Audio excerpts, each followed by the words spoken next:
Hello and welcome everyone to the Collegiate Chess League Spring 2025 season, brought to you by Susquehanna. This is the first round of playoffs. My name is Joe. I'm joining in place of Jules, who isn't feeling well today, unfortunately.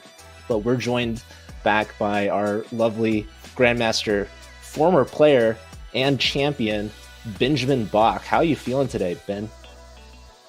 Do well, Joe. It's good to be back for another CCL Saturday. And yeah, it's a very exciting day, Joe, because today is the first day of playoffs, like you said. In the regular season, there were some matches that didn't really matter so much anymore towards the end, as long as you make it into the playoffs. But starting from here, Joe, it's do or die. If the teams lose a match, they're out. Yeah, this could be the end of the season for some of these teams. We're going to see actually where we're at here in the playoff bracket. Division 1 has 6 teams. Today, we're watching the quarterfinals. We've got that Athens versus Texas match at the top. The winner will go on to play against your former team, St. Louis University, who is the number 1 seed, who went undefeated during the regular season.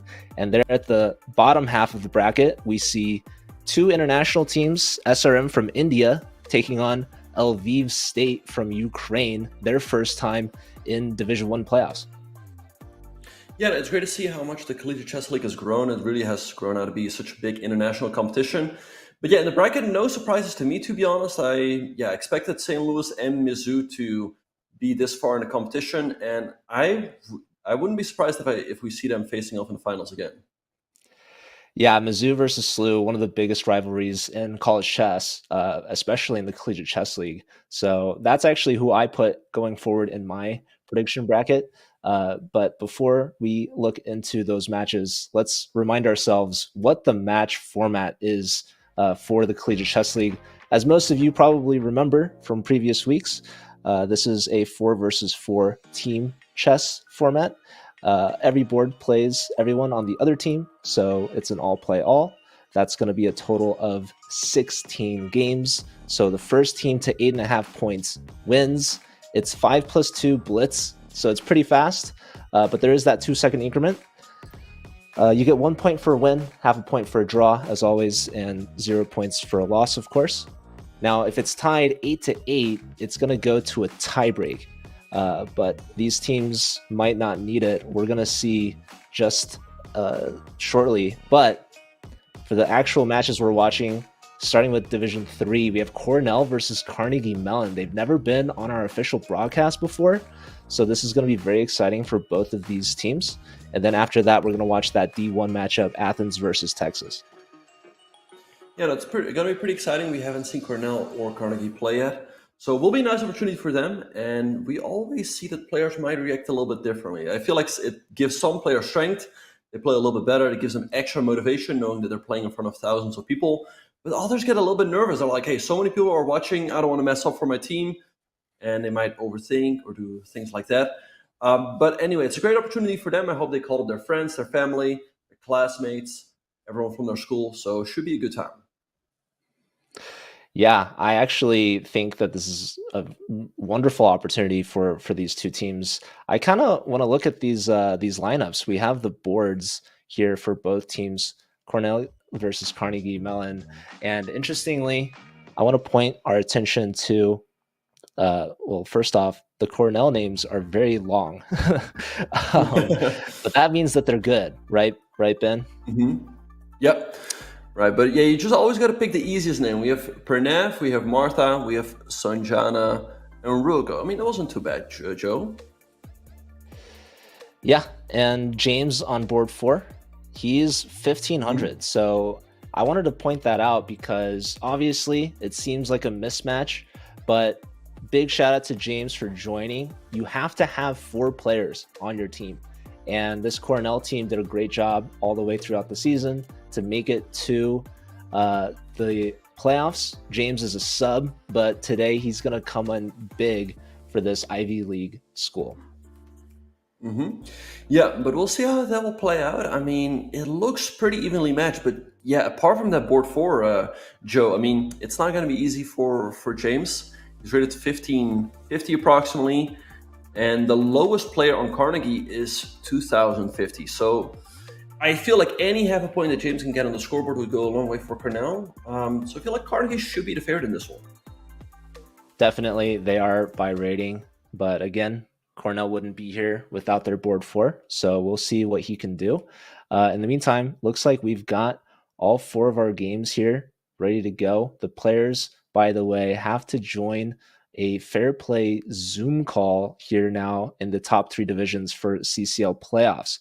So this is as serious as it gets. This is top of the line measures from Chess.com. And Ben, you are no stranger to this. You've competed in the CCL as well as other Chess.com events. Do you remember what it's like? Is it extra nerves on the line knowing that you have not only a fair play proctor with you, but also a 2-camera setup? Yeah, I mean, I feel like at this point I'm pretty used to it. That's always the case at tournaments with a big prize fund. You have to have your main camera, but also one behind you. So at this point, I'm pretty used to it. But for some of these players, this might be a new experience, right? They're like, oh, I'm being watched from the front and the back. Like, we'll see how to deal with that. But it always takes a little bit of extra time, and it might bring a little bit of extra nerves as well. But for me personally, I would maybe be a little bit nervous before the match, but as soon as I sit down and start playing, it just feels pretty natural. Yeah, and you're obviously a professional, but for someone that's like 1500, this is definitely new territory. This is Division 3. Most of these players are high 2000s still, maybe even titled, maybe some national masters. I believe Ethan is Carnegie Mellon's captain, might have still been a little late, and so we're actually just making sure that they finish their fair play checks before we actually get the games going. But looks like we have some of the games moving. But before we bring that to you, I wanted to ask you, Bach, who's your favorite in this matchup, Carnegie Mellon or Cornell? I'm gonna give the edge to Carnegie again because of that board four player on Cornell. I mean, he's rated 1550. Again, I feel like any half a point you get on the scoreboard would be a win. But I mean, the lowest rated player he's going to play from Carnegie is 2050. That's a 500-point mismatch. So we shouldn't be. I mean, we shouldn't be surprised if, let's say, he scores 0 points. So I feel like Carnegie is definitely the favorite in this one. So if we have a prediction starting in chat, would you go all in? Absolutely. Do we have one? We can start one in just a moment. But yeah, it would be unfortunate for Cornell to have their season end here. But got to give props to the winning team, Carnegie Mellon, if they do finish the win. Something that you could make the mistake of is seeing the board force 1500 and being like, oh, this is an easy K-walk. But no, you can't take it for granted. As you said, they could get a couple upset wins. They might be underrated even. So you never know. A lot of people will like to prefer over the board and work on their in real life rating rather than playing online. But the Collegiate Chess League obviously is an online competition. We actually have a couple measures in place to make sure their online ratings are at least somewhat accurate. So this is just Cornell bringing a sub who maybe normally isn't competing, but is called upon here today. So we're looking at James as the bird for to show up big and maybe upset a few fans and maybe take a couple channel points off of Benjamin Bach's vault. Right. Yeah. No, we'll see how it's going to go. But yeah, this also goes to show that what some of these big teams are good at is also having a strong bench, right? If one of your top four players is not available, you need to have a strong fifth player sub in. I think, for example, St. Louis University, they have, I think, like 5 grandmasters, or at least, let's say maybe their fifth player is like a strong IM. I think Mizzou as well. So that's generally what these top players do, and these top teams do. That's why they heavily recruit good players.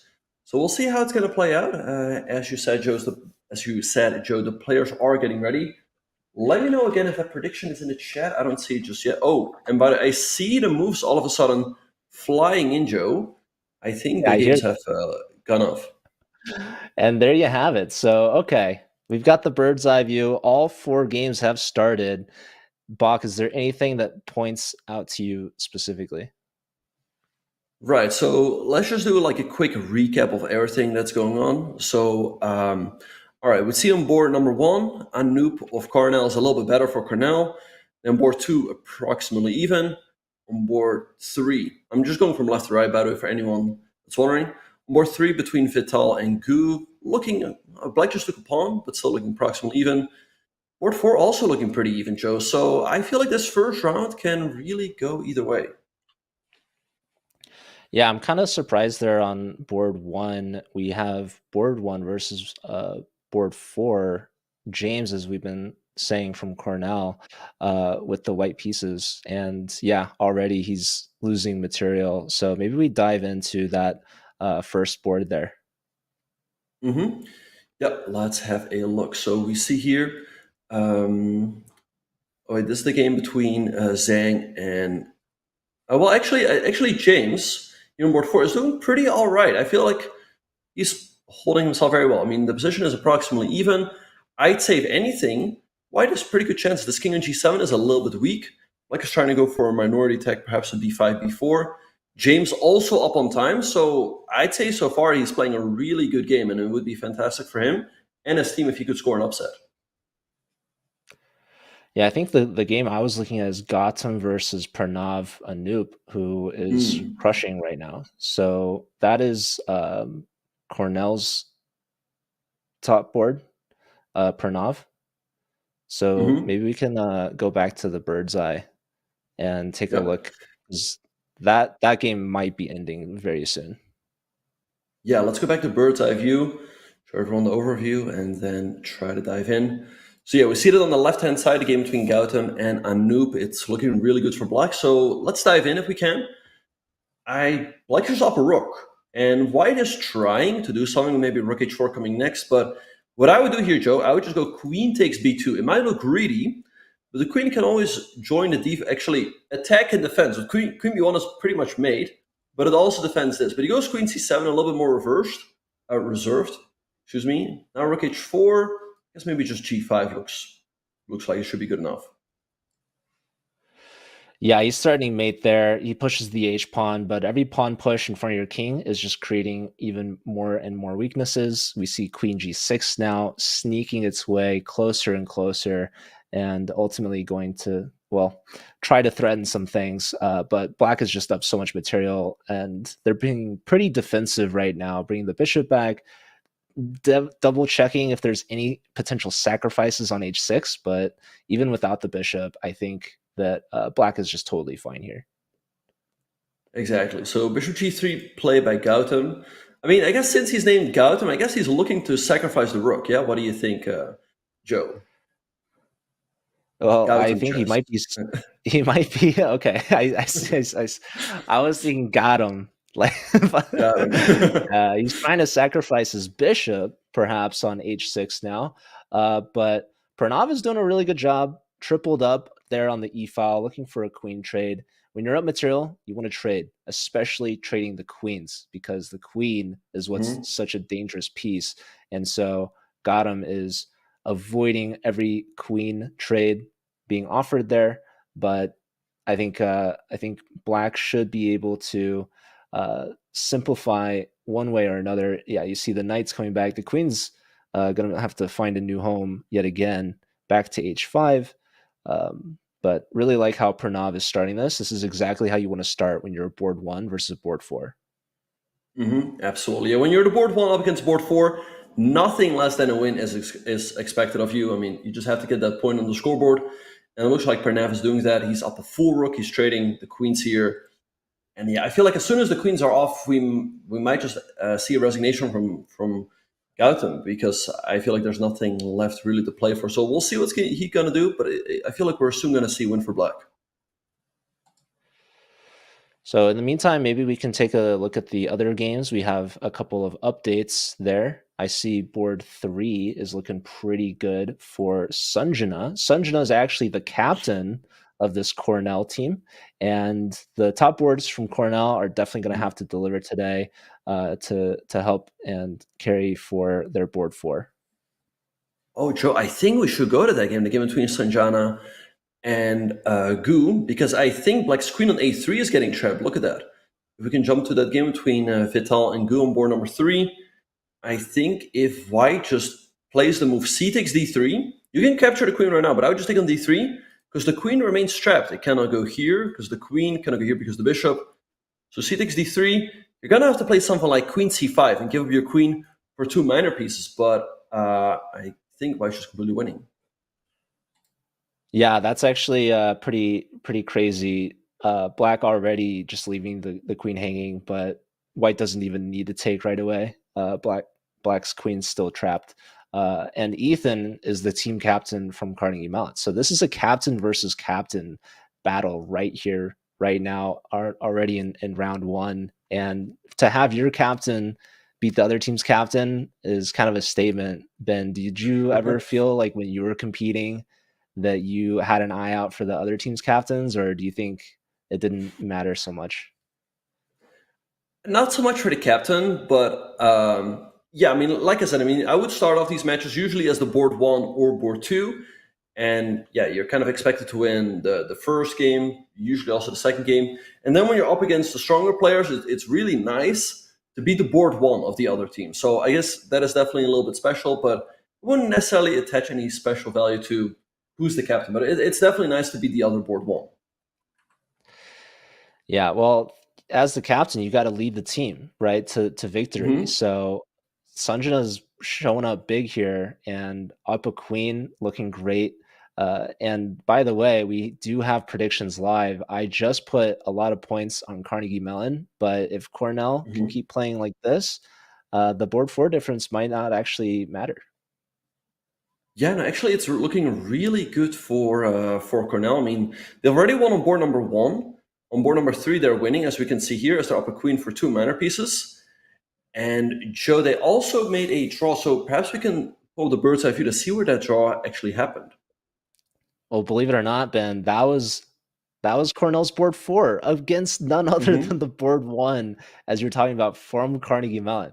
So I might have put my points on the line too soon. This Cornell team is proving everybody wrong right now. Yeah, no, it looks like they're going to be taking a big lead out of the first round. I mean, not as I mean a lead, but not necessarily a super big lead because they won on board number one. They're probably going to win on board number three.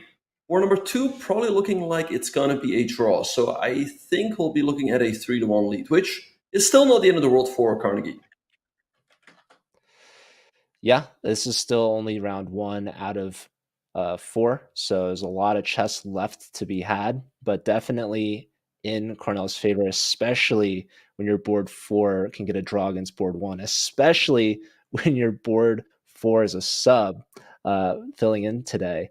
So the last game we haven't looked at, obviously here we see the two captains. It looks like the clock is about to run out for Ethan. 1 second, and there it is. He's flagged. So yeah, well, nope. Is he still playing? He's still playing, but now he was losing on the board and the clock. He's about to be down to full queen. So great win for Sanjana. Some really nice board awareness there, trapping that queen on a3. And let's take a look at Henry versus Martha. This is the last game that we haven't looked at. But Oh, yeah, fun Cornell might fact: be taking a Cornell. massive lead. If they win this one, it'll be 3.5. But sorry, go ahead. What were you Yeah, going to say? that is almost too much. Obviously, still could come back from it, but I was gonna say Cornell actually has two women players on their team, which is, I believe, a separate category for Pan Ams. You could have a mixed teams prize. I know Cornell actually has like an all women's team that they usually will compete with.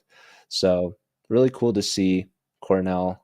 Um, and yeah, we have a nice little pawn mate there from Martha. That's a 3.5 to a half lead. Are you still going all in on Cornell, Bach? Well, I was actually going to go all in on Carnegie, but now I'm considering to go all in on Cornell. I mean, it's looking really good for them. 3.5 lead out of the first round. And that board four might be underrated, Joe. I feel like he played pretty well, especially for that rating that we see 1550. I felt like he played, I don't know, like much better than that. Yeah, I think he got a perpetual. So Hmm. really, really resourceful there, and that's exactly the scrappy kind of points that you need from your sub. especially against the board one, is a huge statement win. So Cornell has all the momentum, and the prediction's still going on. So I definitely see some points going in their favor after that performance. And why wouldn't you? I don't blame you. Absolutely. I mean, they have a 3-point lead, so it's looking pretty good for them. But as we speak, we're going to get ready for round number 2. I'd say still anything can happen.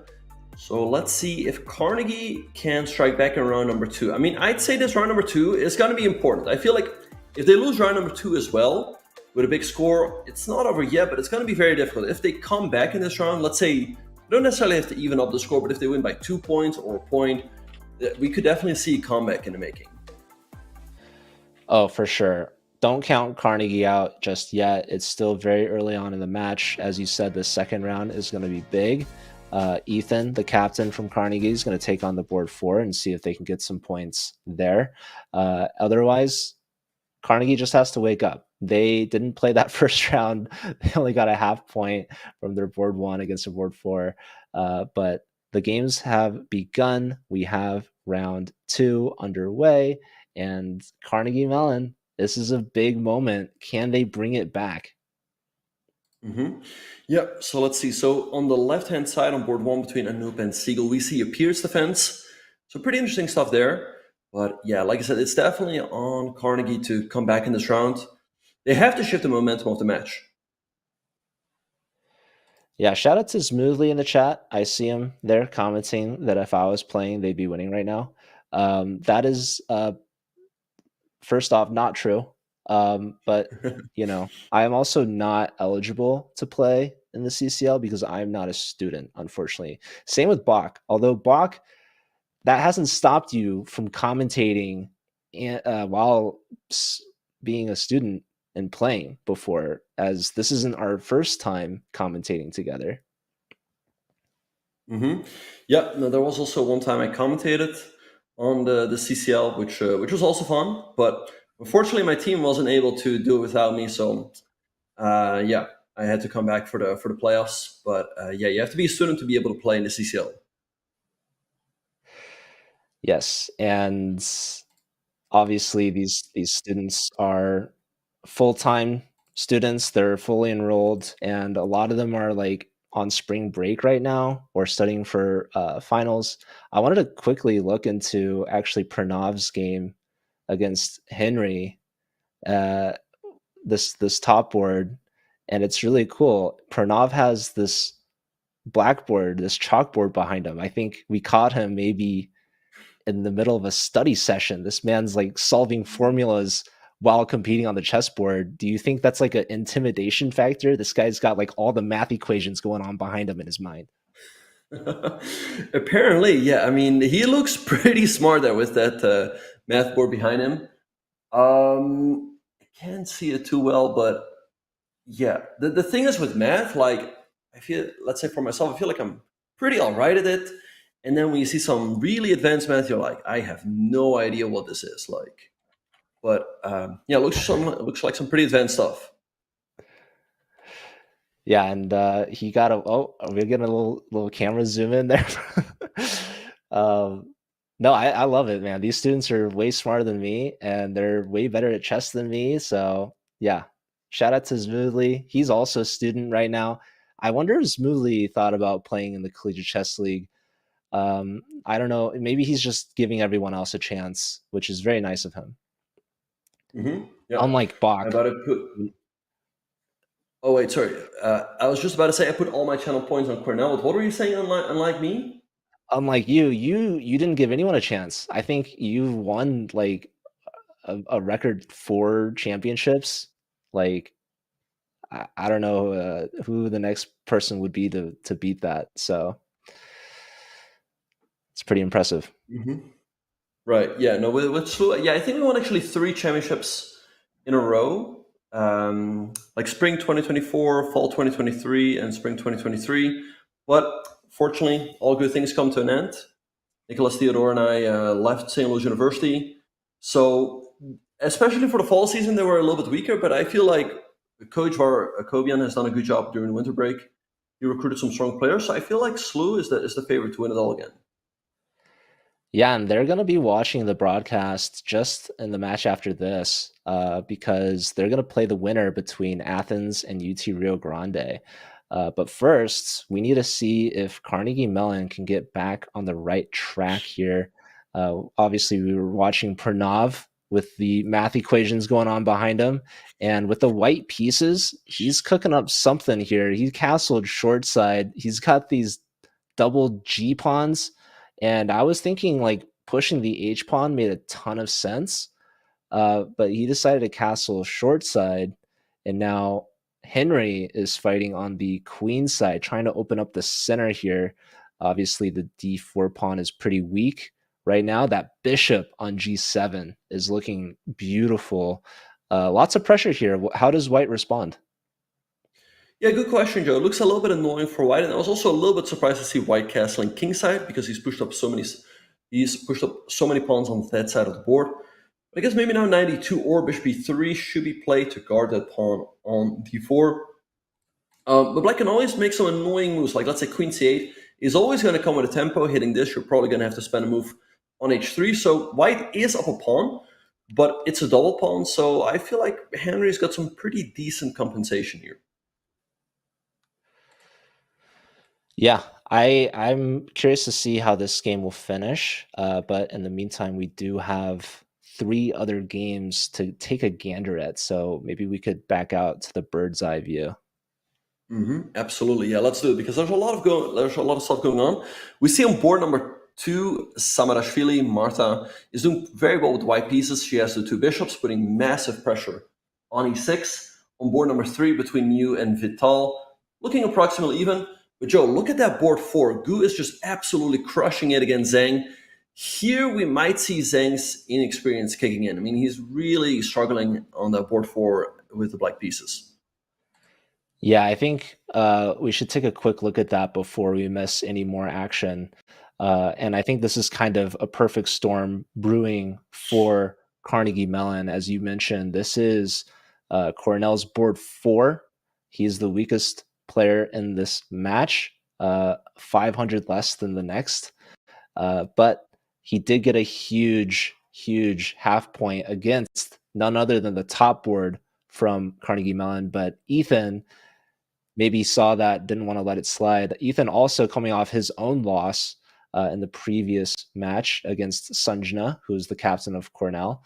So Ethan's definitely trying to get back on the right track, and it looks like he's doing just that. He's bringing the knight in. I was thinking maybe even just pushing e6 looks really good, but now rook e8 is there, maybe trying to get to e6 and flush out that queen.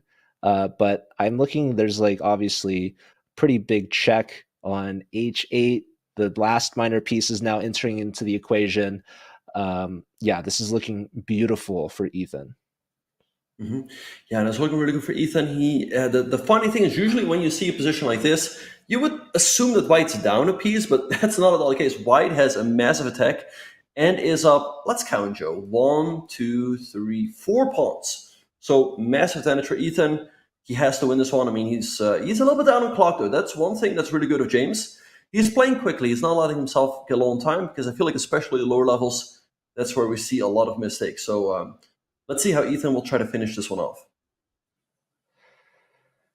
Yeah, Smoothie's asking what division this is. This is Division 3. So still a top division, and these are really strong players, but Cornell has a sub playing today on their board 4. So this is their sub, James Zhang, against Ethan. Ethan is the captain, top board from Carnegie Mellon in Philadelphia. And yeah, they're down in a major hole, 3.5 to a half. So they need points. Bishop to e4. James is trying to attack the rook, but now the rook steps up to d6. The e pawn is hanging, and black takes it, but oh, that's going to blunder the knight after check. And yeah, what's the knockout here? There's going to be maybe a check on f6, and then maybe the g pawn pushes.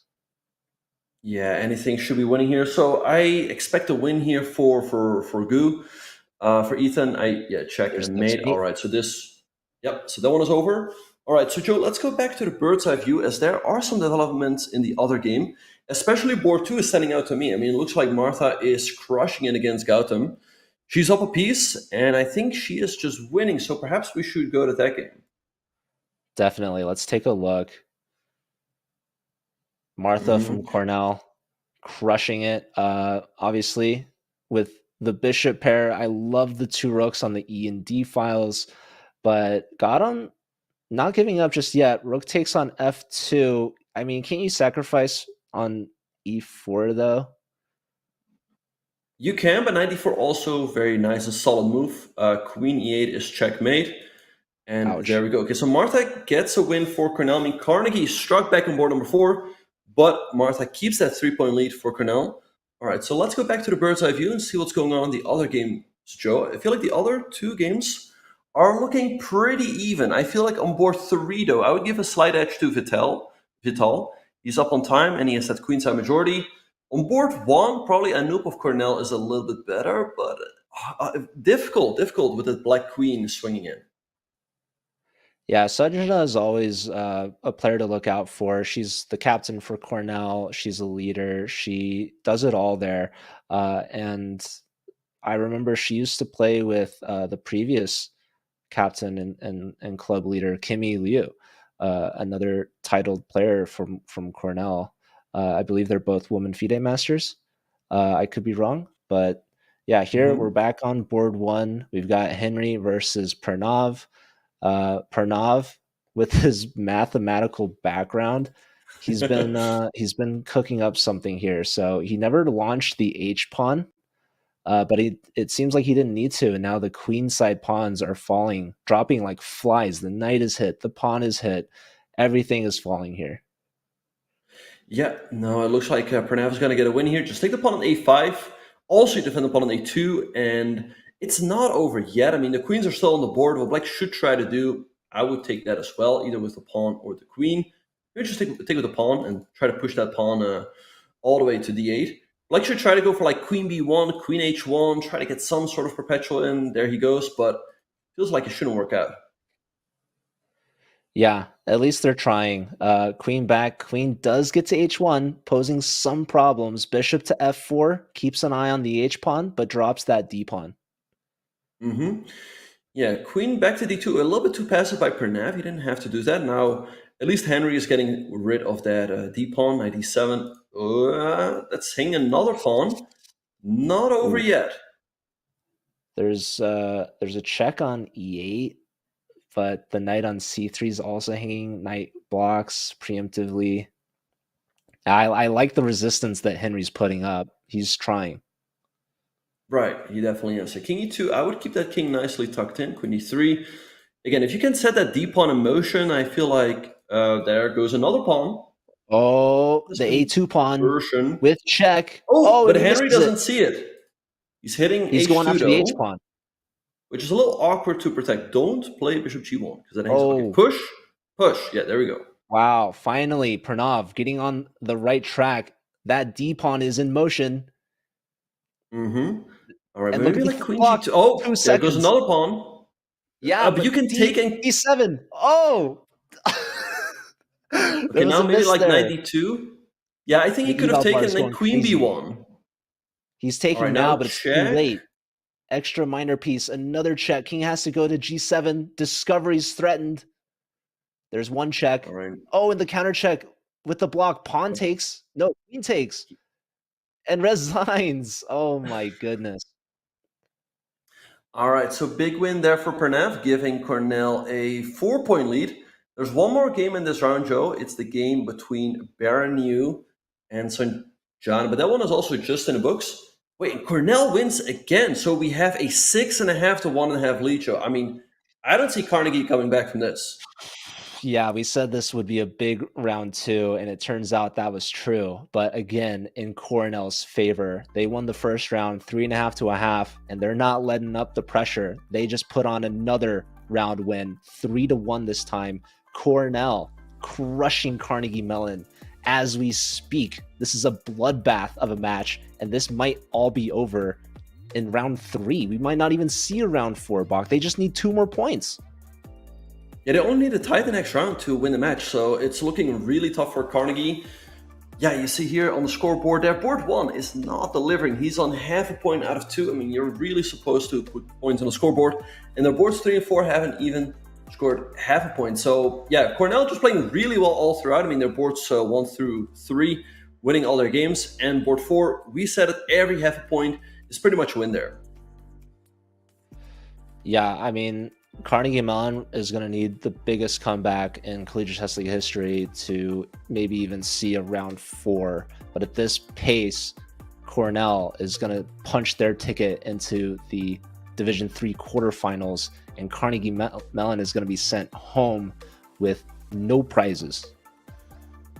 Yeah, no, that's pretty rough. You need to make it to the semis to finish in the prizes, but I'm feeling pretty good about my channel points prediction now. I went all in on Cornell. I was a little bit lucky. I mean, before the match, I would have gone all in on Carnegie, but I saw that first round, 3.5. I was like, let's swing the other way. So anyway, we're off to round number 3. We see Gu opening up with the Ruy Lopez against Anoop, who plays this sideline with knight g7.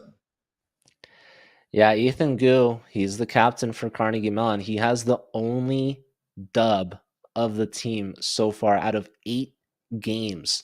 So can he lead his team back to victory? He's starting with a Ruy Lopez with the white pieces, and I'm sure Pranav knows his theory. He seems pretty confident here. D5, just attacking the center. And yeah, we might see an early queen trade, but no, Pranav doesn't go for it.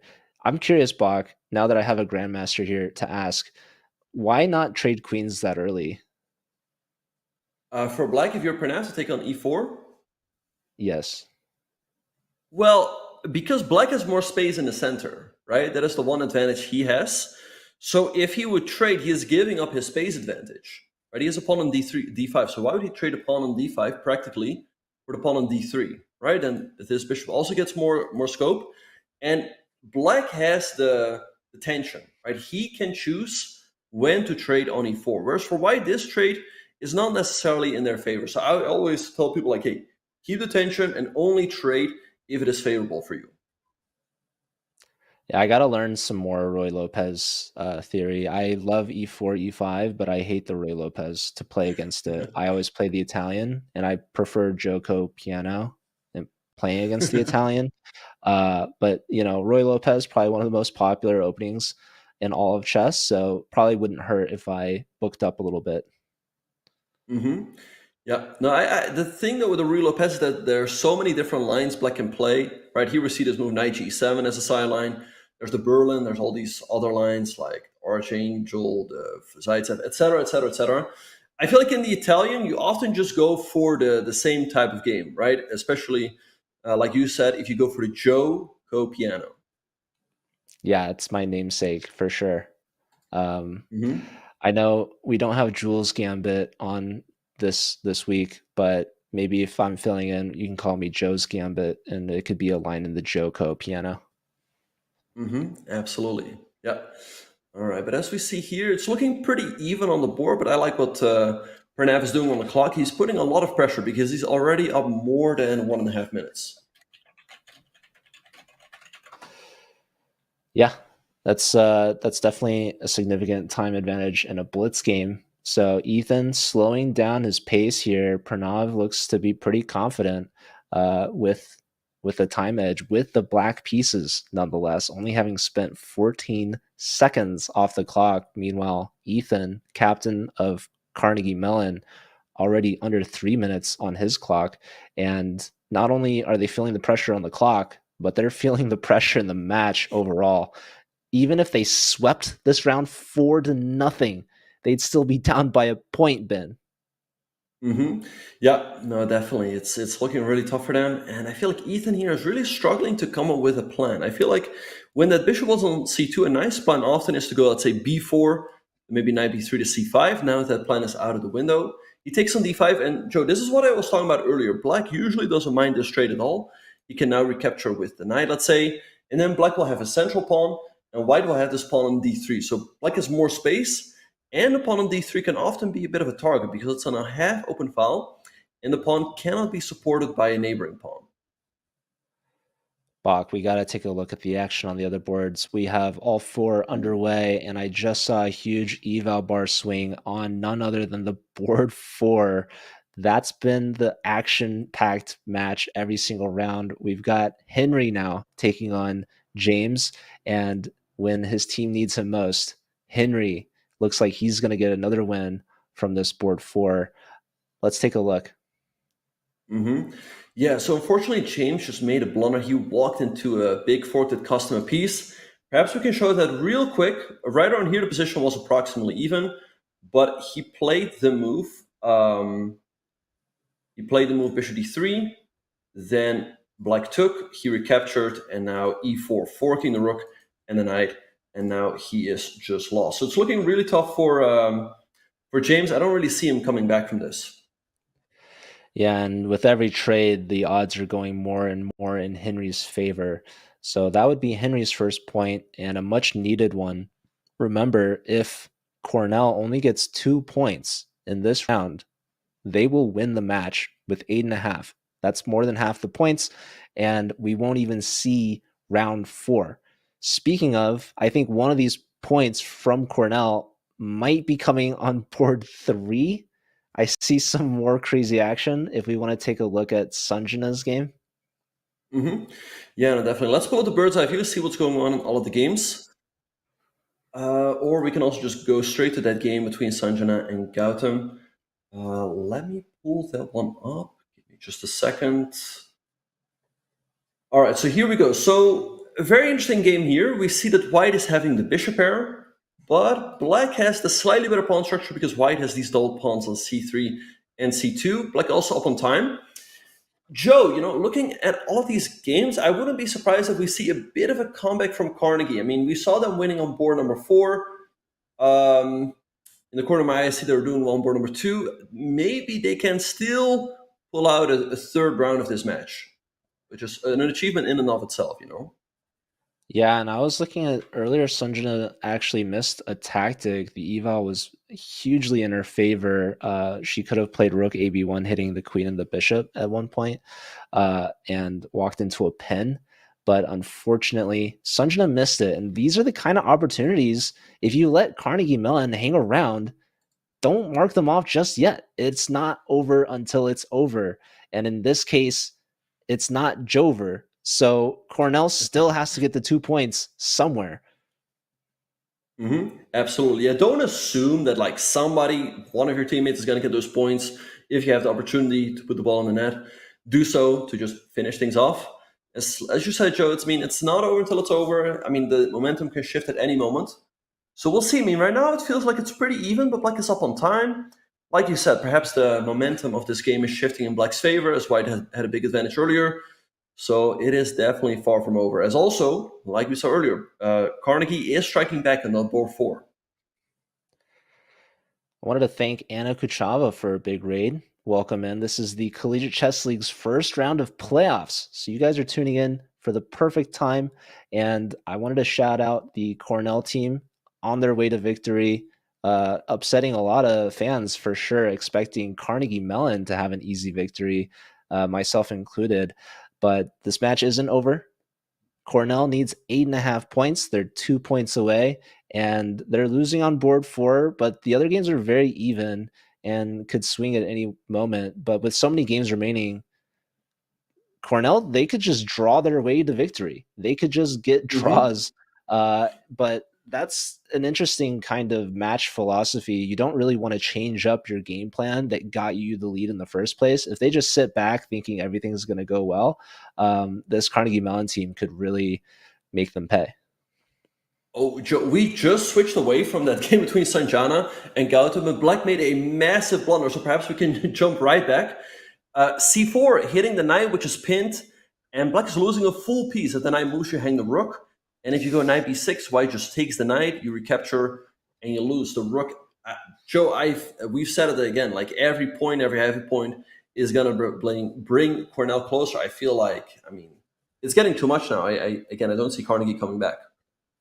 Yeah, this is the same tactic that Sunjin actually had earlier in the match, but missed. But sometimes all you need is a second opportunity. That's exactly what she got, and she made it count. And yeah, I mean, Cornell, they're very close to closing this one out. In fact, uh, Pranav with the blackboard, he might be winning against Ethan Gu, who only has 25 seconds. We already pointed out early in that Roy Lopez game that Ethan was already getting into some severe time pressure. So that could come back and haunt him. Mm-hmm. Yeah, all right. So looking at the bird's eye view, Carnegie is winning on board number 4. They're up a full piece, but on board number 3, Cornell's getting the win, so that will get them the 7.5. And Joe, yeah, I think we should go to that board number 1 as Gu is down to 24 seconds against 1 minute and 40. So Pranav having really good chance there to close out the match. Yeah, I'm really nervous for Carnegie Mellon. I would love if they could force a round 4 just to give themselves some sort of hope, but every move Ethan makes, that eval bar keeps swinging. What was missed there? Good question. I honestly don't know. Anyway, so knight takes d4, takes, bishop takes, hitting f2. I suppose now you have to play bishop e3. Bishop e1 looks way too passive. But 12 seconds. Okay, knight d5. Yeah, Pranav really putting on the heat here. Yeah, but if you play into the time pressure, you might make a mistake yourself. And we see 3 times there in the graph at the bottom, Pranav had a chance to knock this one out, but he let Ethan off the hook 3 out of 3 Mhm. times. So match is still somehow not over, but Pranav might be making grounds. 3 seconds, 2 seconds on the clock when he made that move, bringing the queen back to defense. Ethan hanging on by a thread for his team's life. And Ethan playing some amazing defense here. Queen e2, very important move, hitting knight, and also defending against queen f1 and queen takes g2 checkmate. But he made it with 2 seconds on the clock. 95, it's still looking very unpleasant with e3 coming next, and he flags. Oh, that is not what you wanted for Carnegie Mellon. They did get a point on board 4 against James, but yeah, you can see the disappointment there in Ethan's face, the captain. And look at that nod of approval from Pranav. He's done all of his math homework. His calculations were correct, Yeah. and he gets the dub on the clock, leading Cornell to only 1 point away from clinching their ticket into the quarterfinals of Division III playoffs. Yeah, an amazing play by him. All right, so here we see the bird's eye view. We see that Cornell's having a 7.5, 2.5 lead, so they need only another point to clinch the match. They're winning also on board number 3. And Joe, also on board number 2, they're doing pretty well, but there we have a bit of a time scramble. So perhaps we can go to that one. Yeah, that clock is freaking me out there on board 2. I don't know if that's going to be the issue in this game, but it looks like we just had a blunder in time pressure from Martha. This is Oh, there goes a must-win knight. territory for Carnegie Mellon. Oh, the knight wasn't taken, but it's still Missed a winning. full knight. Wait, rook takes g7, and if take rook Yeah, can we a8 take looks pretty G7? nice. Because rook Oh, he's d7 going after the also queen. looks good. Okay, Oh, double up on the 7th. Blunder, but hold on. Far from over yet. anything 10 can still seconds happen in now. this time scramble. Rook up. It might not matter if Sunjana wins, Cornell punches their ticket. Rook d8. Yeah, this looks crushing. I don't see Martha holding this with 5 seconds on the clock. e8? This is a must-win game. Yeah, can you just queen? There it is, because G7 is overloaded. There's 1 check, but just move the king to H1. Exactly. No more checks, and that's going to be game. You win the queen, and you're going to win G7 and the game next. So flag, and now we have one last game. Cornell, captain, Sunjana. Can she clinch the win for her team? All right, so we see Baron Yu getting the win. But yeah, it looks like Sanjana is getting the win here. She's up 2 pawns in a rooking game. And if you have a passed pawn, the best place for your rook is to be behind the passed pawn. This rook on b6 is passive. It's just dead b6 now. Yeah. As the pawn in the game is always completely winning for Sanjana. So this is completely winning. Sanjana is going to get the win. And that will be it, Joe. Only hopes a stalemate or a flag. But I don't think that's going to happen. And we see resignation. Sanjana, a huge player, the captain of this Cornell team, and they get the job done with a whole round to spare, even with their board 4 sub coming in. They win the match 8.5 to 3.5. That was a dominant performance from the Ivy League team. Absolutely, and a great play by them. I mean, they were just crushing it from the very first round. They won 3.5 half, then it's 3-1, and in this third round, 2-2. So really amazing stuff by them, and it will be interesting to see if anyone can stop them at all in Division 3. I mean, this was not even their strongest lineup. Yeah, and that does not bode well for Cornell's future opponents. They might have been watching. They definitely need to go over this match because they're going to need to prep for this mighty Cornell team. This isn't even them at full strength, like you said. And look at that. 2 players with a perfect 3 out of 3, Pranav and Sanjana, followed by Martha, who got 2 out of 3. And even their board 4 getting a big draw against the top board from Carnegie Mellon. What a dominant performance. Absolutely. So they definitely deserve their place in the semifinals. And yeah, Joe, I mean, the other teams that might be watching that are going to be playing Cornell are going to be quaking in their boots. I mean, it's going to be tough to stop them. Yeah, well, that's it for Division 3, Round 1 of playoffs, but we've got more action for you coming up next. We have in Division 1, Athens taking on the team from Texas, Rio Grande Valley. They are a perennial playoff team in the Collegiate Chess League's top division, and we're going to see them. But before we do, we have a message from our sponsor, Susquehanna. I have a fun fact for you, Ben, actually. Just the other week, there was a chess conference at MIT featuring Alexander Botez, Danny Wrench, and a former Collegiate Chess League captain from Harvard, Ella Papanek. And she is actually an employee at Susquehanna, and she actually did a video. So definitely stay tuned for this D1 match and see what Ella has to say about gaming at Susquehanna.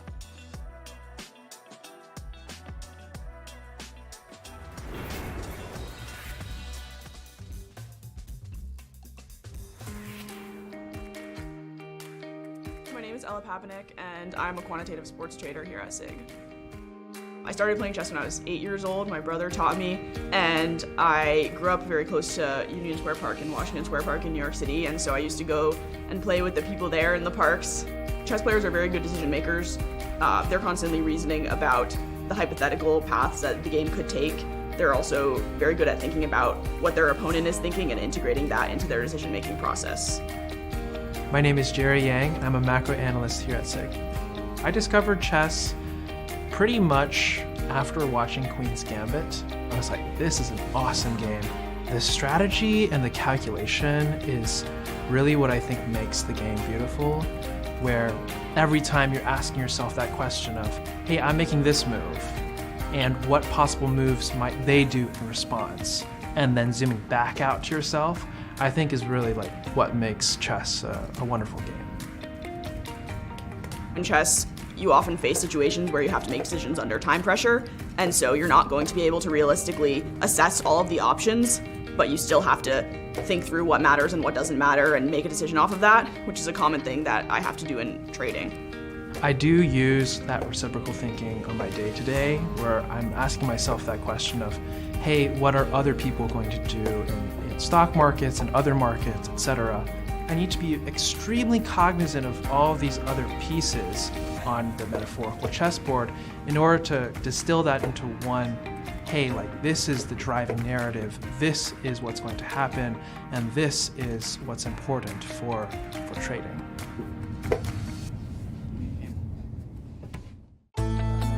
My name is Jonathan Susquehanna, and I am on the trader education team here at SIG. So on the first one, right, it comes out of here, and if you want to do, are you doing the 6 case? Yeah, I spend a lot of time building curriculum and lecturing along with doing some interviews for our newer and prospective candidates. I am kind of giving them the rundown of the basics of both the business and options education, and I use both lecture format and board games to accomplish this. So you would remove one if you had one, but instead we just get points equal to the numbers in our hand. The idea of using board games kind of started off with how the company was founded, using poker and poker principles. I'm able to kind of form a plan of just using board games to allow people to experience a lot of different situations and help them express themselves and guide them through those sorts of processes. So instead of just keeping them in the option space to get them better at options, you can kind of work on very focused effort if you choose the right board game.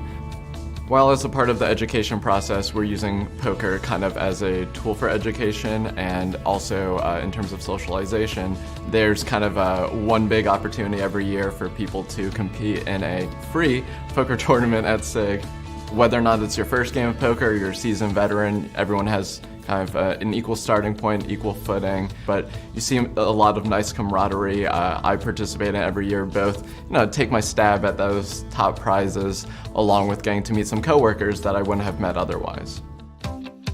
I think gaming is such an essential part of SIG culture because gamers are often people who have a sense of grit, who are passionate but also persistent, and they'll take the same thing over and over and over and iterate it over and over and over to get better and better.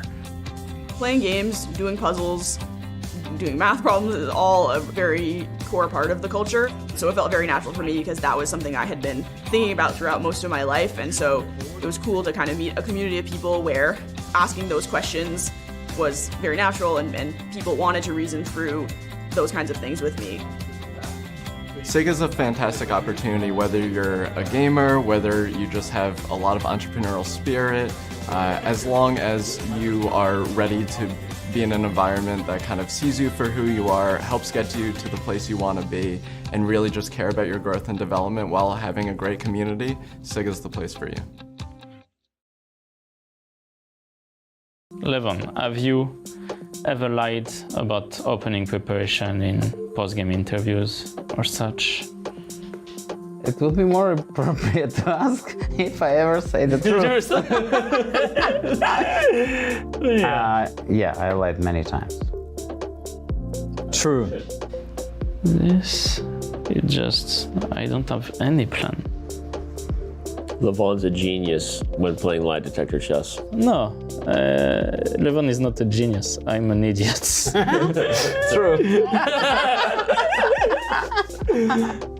Do you think chess players should get more attention compared to the streamers? Yes.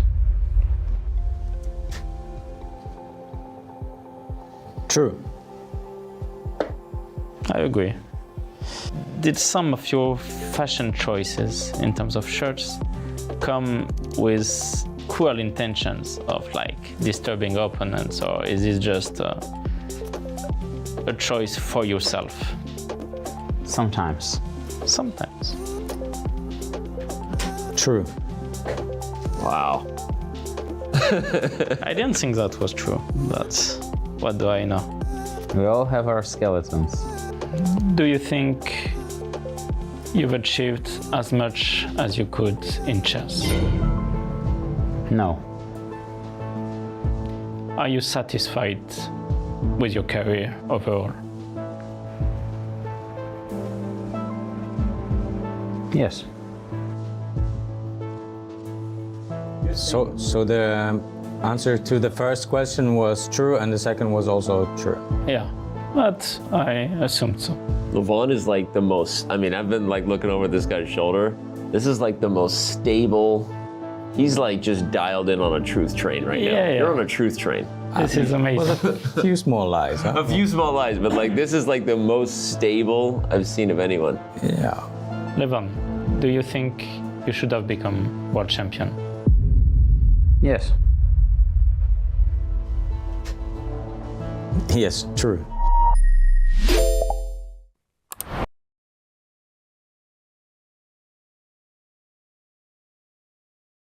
Do you want to add to your resume and earn up to $1,000 too? Chessable Research Awards are for you. Head to chessable.com/research_awards and apply today. The application is 10 questions long, and some questions are easy, like what is your name and what is your email address? Application questions also ask you to tell Chessable about a chess-themed research project that you want to begin, or about chess-themed research you're already doing. Past winners' topics include detecting chess cheaters and scuba diving in chess. Applications are due by May 15th, and winners will be announced on June 15th. If you win, you will work with a faculty member on your research, then submit a blog post about what you accomplished. So what are you waiting for? Start your application today.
Students, did you know that you can get a discount on any Chess.com premium membership?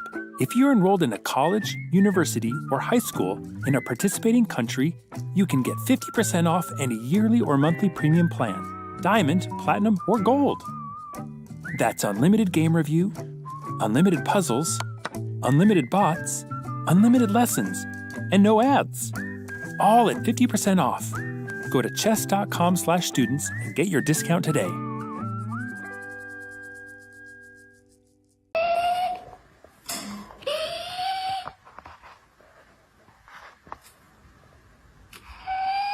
We're about to find out, honey. We just got started, so I'll let you know.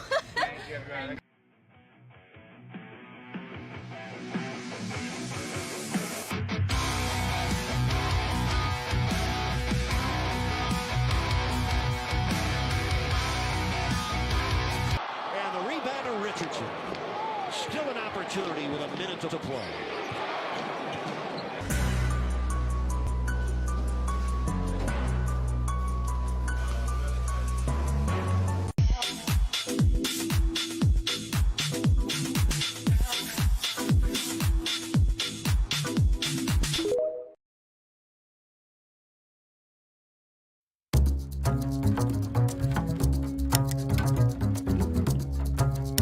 Brace yourself for a chess brawl. Nepo and Firuza dive into a wild Sicilian Najdorf at the Champion Chess 2 finals, where every move hits like a knockout punch and the tension is off the charts. Who will survive this rollercoaster ride? I am Grandmaster Pepe Cuenca. Let's find out together.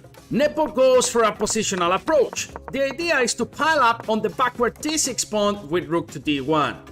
a3 is a must, otherwise that knight on b4 will start tickling white in all the wrong places. Knight d7 is logical, but d6 suffers after knight d5. Black wants to get rid of its miserable bishop, but now the fragile d6 brother falls after knight c7. What on earth is Firuza doing? That knight on c5 is spicier than a plate of curry. But hold on, d2 is hanging too. After queen to g5, knight f3 is a looming threat, which is why king h1 is a subtle move. But Firuza is a fearless warrior. He throws h5 on the board, and after rook f1, queen f4 is a perfect bit of prophylaxis. After this slow move, black is already knocking on the king's door like an uninvited guest at a party. c3 is a blunder because allows h3, and now after queen d2 with a double threat, black gets material back. The winning move here was queen to e3, threatening mate on e1, and after a queen trade, black wins after rook c8, thanks to the mate on c1. But wait, Firuza played queen takes d4 instead, and suddenly white is back in business. We enter a roughly equal endgame, but white has a better structure and control of the d-file. Rook d6 starts making black sweat. Firuza plays rook to b8, thinking that knight takes a4 wasn't possible due to bishop d7. But after rook b6, white grabs a juicy extra pawn, and Firuza is left shaking his head. Nepo doesn't even blink, he just marches his pass a pawn down the board like a boss and seals the deal. What a ridiculous action-packed game!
Looking for new ways to enjoy chess? Check out our schedule of Chess.com community events today.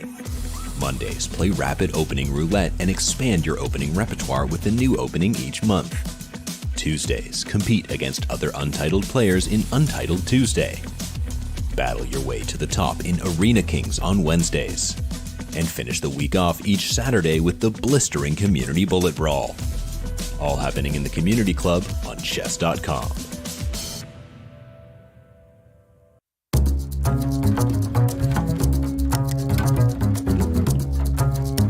Watch out! What you're about to witness is not just a chess game, it's an absolute massacre.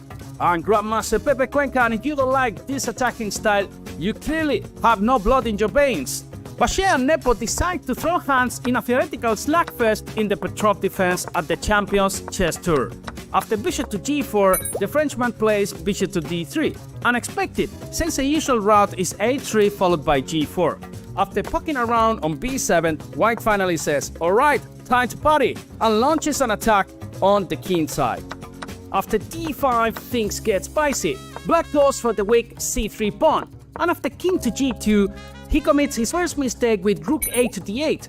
What he should have played was knight to c4, because rook takes d5 is never possible due to queen to c6, and suddenly White's rook sweats.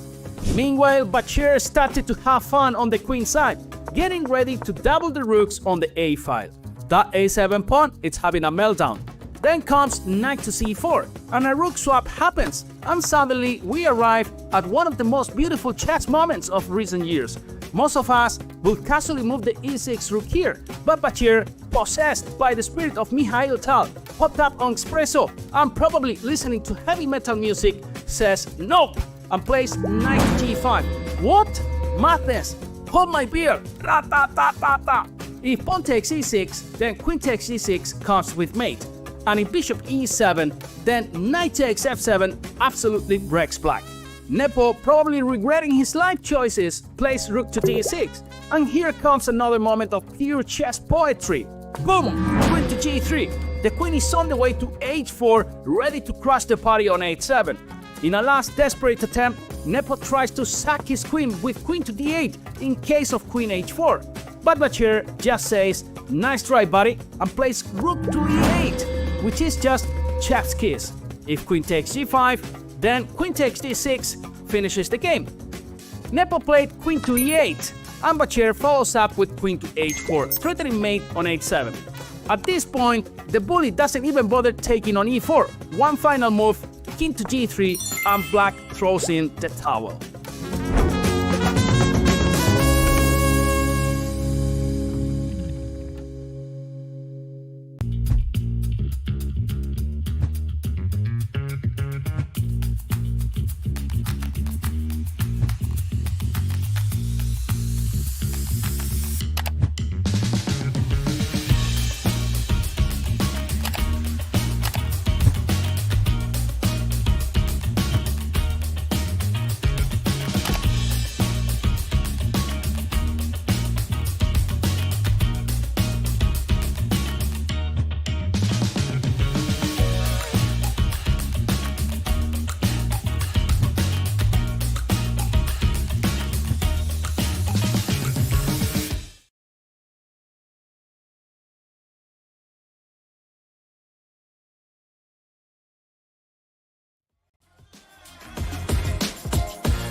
Hello and welcome back, everyone. This is the Collegiate Chess League Spring 2025 playoffs brought to you by Susquehanna. My name is Joe, and I'm joined once again by our lovely Grandmaster and former veteran CCL player and captain, and I could keep going, but this is Grandmaster Benjamin Bach. He doesn't even need an introduction. You forgot to say CCL champion, but it's okay, Joe. But yeah, we're back with another match. We have UTR Rio Grande Valley against Athens. Joe, I feel like this one is going to be pretty close. Yeah, this is definitely going to be much closer than the first match that we saw. We just got back from witnessing an absolute demolition from Cornell, taking down Carnegie Mellon 8.5 to 3.5. Didn't even need to go to round 4. So we're trying to start this match early. So I apologize on the break, because these players didn't realize just how quickly Cornell would beat Carnegie Mellon. But let's take a look at Division 1. We've got our bracket laid out here in front of us, and we're about to see Athens take on Texas, and the winner will move on to play against SLU next week. But fun fact for you, Bach, SRM versus Lviv just about wrapped up, and I believe Lviv might have busted a bunch of brackets. I think they just took down SRM, the team from India. They also busted my bracket, so yeah, pretty disappointed about that, but congratulations to Lviv. I mean, amazing stuff by them taking on SRM, who was normally one of the top contenders. So let's see who will be the other semi-finalist. Yeah, Athens versus Texas. This is going to be a close one. Texas had probably one of their worst seasons of all time. They were 1-5 going into that final round, a must-win situation in week 7 that we saw last week, where Texas actually took down Lviv and punched their ticket into the playoffs ahead of Yale. But Athens, I believe, is one of the teams that actually took Texas down. Athens ended up in 4th place, just ahead of Texas. So can Athens repeat their regular season, or is Texas ready, and have they come to play today here in the playoffs where it matters most? Yeah, I feel like they have come to play today. I mean, it feels like this is their strongest lineup, and looking at the lineups, I feel like they should have a slight edge. If we compare the lineups, Joe, I mean, boards 1 and boards 1 are pretty similar in terms of rating. On board 2, we see UTRGV already having a slight edge. But then on board 3 and 4, we really see that UTRGV should have an edge. So I'm going to give this one to UTRGV. Just waiting for someone to put the prediction in the chat. If they do, I know where my channel points are going. And yeah, Joe, it's all about making the playoffs, right? UTRGV was struggling in the regular season. They were only 2-5, I believe. But if you make it in, you make it in. And then you just reset and everyone starts from scratch again. So let's see how they will do today against Athens. Yeah, you did mention Texas having their strongest lineup. I believe they might be missing Sean Rodriguez Lemieux, one of their grandmasters from Canada. And also, fun fact, SLU took one of the Texas players, Victor Gajic, who's been an absolute beast and a huge reason why SLU is undefeated 7-0 and the top seed going into this playoff bracket. So Texas might be suffering a couple player losses, but they still might be the favorite here over Athens.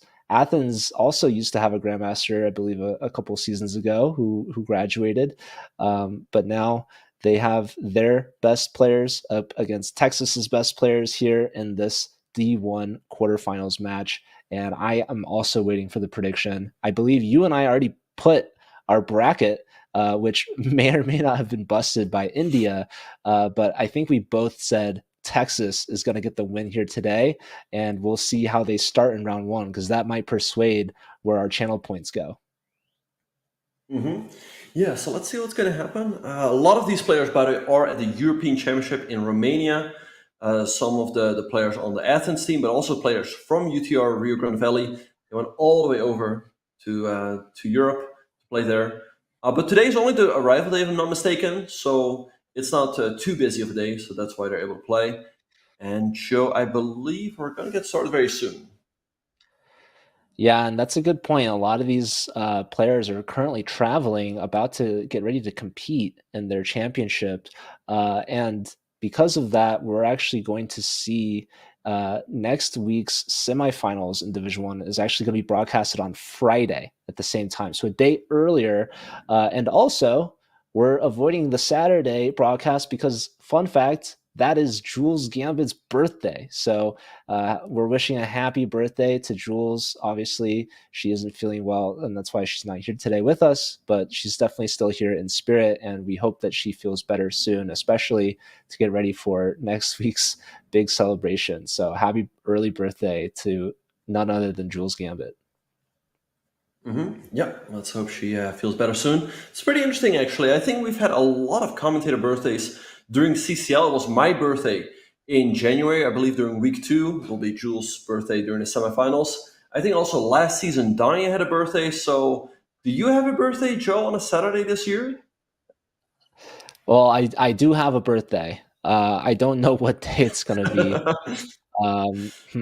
No, it's not on Saturday. What day it is, I'll maybe let the there's some maybe diehard fans know.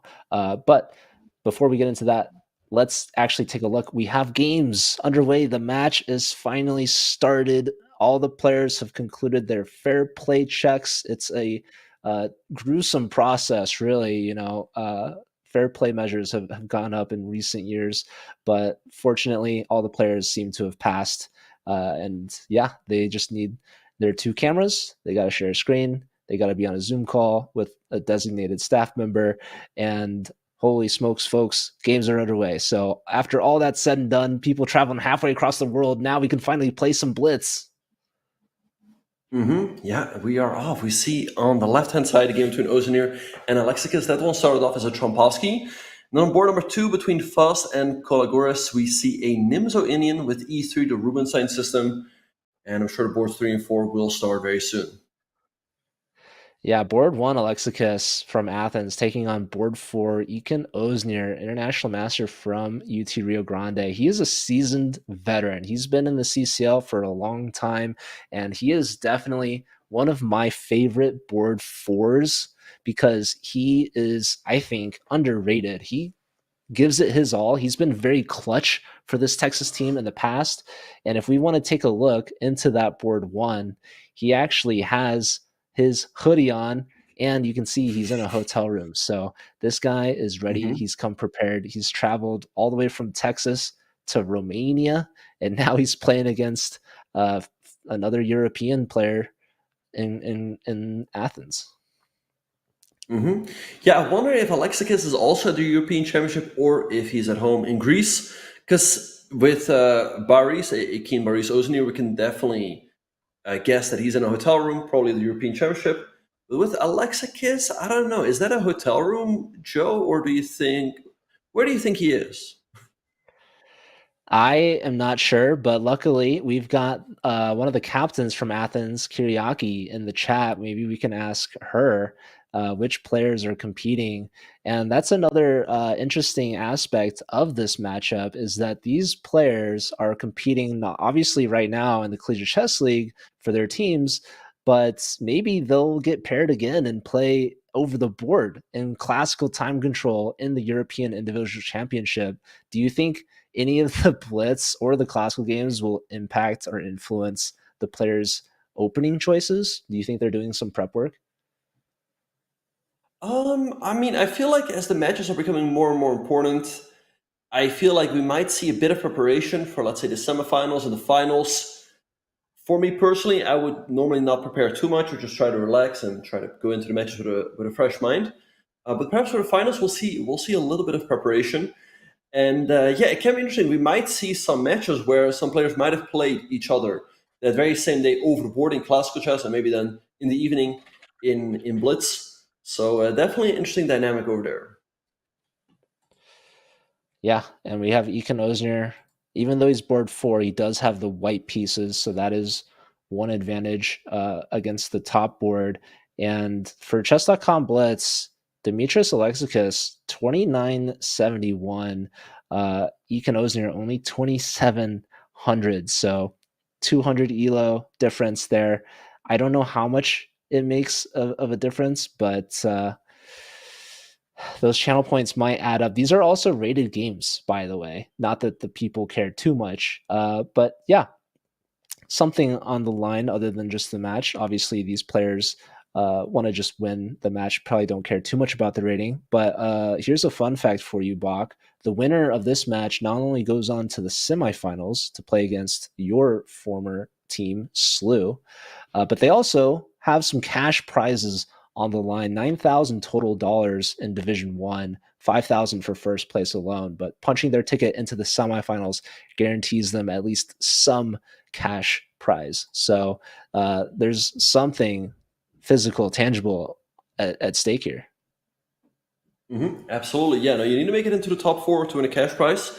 And Joe, this game is looking approximately even. White having the slightly better structure, Black having the bishop pair.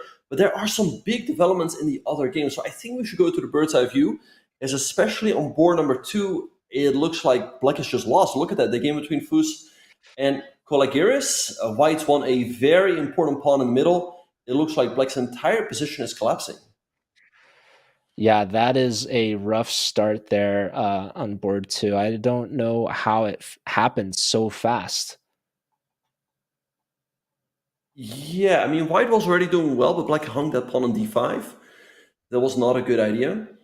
And yeah, now White's just crushing. He takes another pawn. Queen b3, important move, so you can't activate that bishop too easily. But Queen e5, he wants to get d5 in. So now let's see. I mean, f6, there's always like check, knight e8.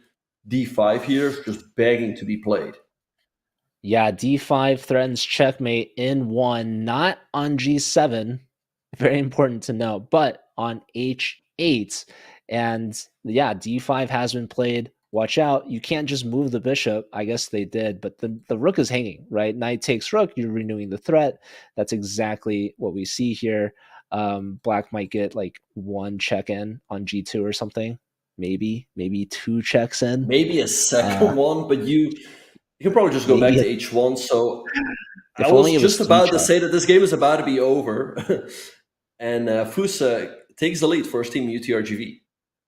Yeah, Jacob Fus, strong player from Texas, taking down Caligaris. And Kyriaki in the chat answering us, saying Caligaris and Kulas are the 2 teammates from Athens playing in Romania. However, Alexakis is also traveling to compete, just not in the European Individual Championship. So there's a lot of OTB going on, especially on the weekends. And so it's really cool to have the flexibility of playing online so that these players can compete as many tournaments as possible. So major shout out to these teams for making it work. Absolutely. Right, but if I look at the bird's eye view, I feel like UTR Rio Grande Valley is doing pretty well. I mean, they have a 1-0 lead. They are perhaps a little bit worse on board number 1. I like that bishop pair for Black, for Alexakis. But board number 3 is looking really good for Black. Board number 4 also looking really good for Black. Joe, perhaps we should go to that board number 3 as the evil bar is all the way down. Yeah, this is not the start that Greece wants. This is looking a little reminiscent of the previous match. We saw an absolute beatdown in round 1, 3.5 to a half, with Cornell with a big lead. And here we see Jose making a brilliant move, double exclam on the board. Knight takes on f4. I believe that's going to be winning material for Black, as this knight on e5 is hit not once, not twice, nay, not even 3 times, Bach, but that it just removed the defender. It only has 2 defenders, the queen and the bishop. So what do you even do as White? Resign. Yeah, I mean, I don't know. I don't know. This looks really bad. Yeah, if you take, there's this. I mean, look at these bishops looking down on the White king. White just lost. White just lost. If you take on c6, Black recaptures, the knight on f4 is defended by the bishop. I think Jose is going to just win this game with the Black pieces, and that's going to be an even bigger lead for UTRGV. All right, bishop a6. This is an attempt to maybe take on c6. But I think Black is just going to take the knight. I mean, I'm sure you could even get away with taking the bishop too, right? I mean, it's like chef's choice at this point. Right, he takes on a6 now. It's going to take on c6 with the knight or the queen. Keep in mind this rook and f1 is also hanging in many variations. So looking tough. I suppose you have to take with the queen. Takes with the knight. c7 is something Yeah, to consider. maybe trying to But trade who knows? rooks. Oh, what about this? Take on f1, white takes here, and then bishop takes g2. And you also defend against everything on the long diagonal. But he goes bishop b7 back. Or this looks good too. Yeah. Knight Maybe you a7, take king knight on b8. a7 check, yeah, but oh boy. Yeah. Tough start for Athens. And Athens, they put out a social media video, shout out to their Instagram. They were hyped for this match. They're ready.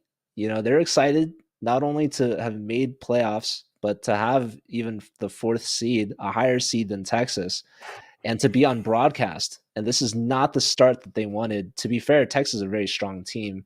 Mate threat on G2. Watch out. No time to take the knight.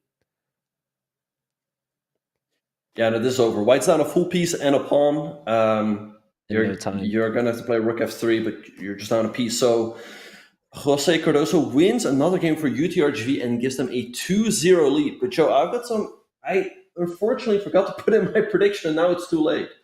So that's on me. But as it's looking really good for UTRGV here. Yeah, don't worry, Bach. There's not that many points for you to grab this time. Only 20,000 on Athens and over 100,000 on Texas. That's an 84% favorite for this Texas team. And they're proving why. They're up 2-0 right now. And they've got a lead also in that board 4 with Gleb Duden taking on the top board against Athens. Or excuse me, sorry, Right. Duden is the top board from Texas. Kulis is the board 4 from Athens. But even that board 1 from Athens is in a bit of a fight. Which game did you want to check out? Yeah, I think we should go to the Duden game. It's looking pretty good for him. He's up in exchange here. I really don't think White has enough compensation, but for the moment that Black King is still in the middle, but it's looking really good for them. It looks like Duden is going to make a 3-0, and board 1 is probably going to be a draw, so we might be looking at a 3.5 lead for UTRGV coming out of the first round. Yeah, it seems every broadcasted match today is going to start that same way. 3.5 to a half. It's happened before. It's going to happen again. And Texas looking like they're definitely ready here. And they've gotten rid of all of the regular season rust that they had to get through. But this game right now, not quite over just yet. Black hasn't castled, but it looks like they're about to castle queenside in the next move, and that's going to be a very safe king. But Nicolas, he's pushing that a-pawn. He wants to play a5 and distract that knight. Castling now could be a risk of losing the a-pawn to the queen, getting up in black space. So maybe a choice here for Duden, who, by the way, is under a minute on the clock. This could get into some severe time pressure. A5 stopping that a-pawn. Yeah, a5, very calm move by Duden, just stopping a5 from White. Now, you can't castle queenside, but rook d8 also looks pretty fine. Your king is not in severe danger on the 8 square. Next up, we're going to take an e5. So this should be a win for Black. And by the way, fun fact, Joe, I actually see here that the White player's name is actually Nikolaos. And he's not the only Nicholas whose actual name that is. I also know Nicholas Theodorou, his actual name is Nikolaos. So that's a pretty interesting fact about some of these Greek players. Yeah, I'm sure some of these Greek players maybe know Theodorou and could be friends. Maybe Theodorou could have gone to this school and competed for them, maybe in an alternate universe. Right. Looks like Duden is finishing things off. You're not hanging the rook because there's rook f6 check. So check was given, but the king on d7 is probably safer. And what? That must be a mouse slip. I don't know. Yeah. Knight b1 is just not. Nice one for Duden. That was not the move. And we've got one final game left here in round 1. It's 3-0 right now. Could we see a round 1 sweep from the Texas team? I think not, but we'll probably see a draw here. I don't see a way for either side to improve. Might just build up a bit of a wall here with the pawns and the knight. The knight is covering the e4 square. Pawns are covering all of the dark squares. So I expect the players to shuffle back and forth. Yeah, a draw here, at least getting some points on the board for Athens, and they're going to have to try to start fresh in round 2. But not the start that you want to see. Really, really unfortunate score for Athens. And I think Texas here, especially board 4, going to be happy with a half point against the top board. And there you have it. So a draw has been declared, and Athens does get on the board, but you see Texas demanding a big 3-point lead going into round 2. This could be another 3-round match, Bach. It very well could be. I mean, this UTRGV team came to play. They're pretty strong. I don't see Athens coming back from this. I mean, a 3-point lead is definitely something. UTRGV is a pretty strong team. So it's going to be really tough for them. And again, the UTRGV team, I feel like their strength really is that they're so well-rounded, right? There's only 100 points between a board 1 and a board 4. Whereas we see with Athens, there's a bit of a gap, right? At board 3 is rated 2260. And I feel like, they might struggle against this well-rounded UTRGV team. Yeah, and in the previous match, we saw the difference in the board 4s was really significant. So we were holding on some hope that maybe there could be a comeback here. But in Division 1, with the players so strong, it seems like a much tighter matchup. The odds of coming back are a lot steeper. So Athens has their work cut out for them, but luckily that was only round 1. They have 3 rounds to go. If you just win each round by 1 point, you're forcing overtime. So it's an uphill battle to climb for sure, but it's not over yet. Yep. All right. So let's see. Here we have the pairings for round number 2. We see Alexakis and Colagris playing with the white pieces. So maybe for Athens, they can do some damage on those top 2 boards. And we see UTRGV is having the white pieces on the bottom 2 boards. So they're definitely looking to strike there. Yeah, Texas, they don't want to let their foot off the pedal. They're going to put everything they've got into increasing their already significant lead. And we have some moves here on board 2. It looks like we have a strong center for white. What was this? This wasn't a French, was it? No. No, I believe this was a Nimzowitsch defense, e4, knight c6, and then d4, d5. And it's a bit of a Caro-Kann almost with that bishop on a5 and the knight on c6, but very interesting stuff here. Yeah, I always like getting that f4 pawn out, just some extra space on the king side. Black has already castled short, and I'm wondering if white just wants to go like h3, g4. Like that looks really like a strong plan to just dominate the king side. That certainly looks interesting. All right, so we see on board number 3, the game between Durin and Drakoulakos. A bit of a Kingsian modern setup by Drakoulos. We'll see how that plays out. Joe, is there a game that you want to jump into?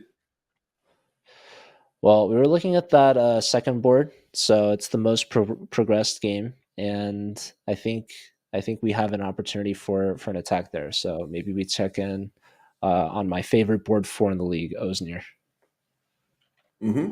Yeah, so let's see. So again, it looks like a pretty interesting. It kind of looks like a Caro-Kann to me, right? Because you have these pawns on e6 and d5, but you have the bishop outside of the pawn chain. But this knight on c6 is a little bit odd, right? Normally in the Caro-Kann, you'd have, let's say, a pawn on c6 and the knight on d7. In some cases, a pawn on c5. So that is a one drawback for Oznier. But overall, I feel like he's got a pretty decent position.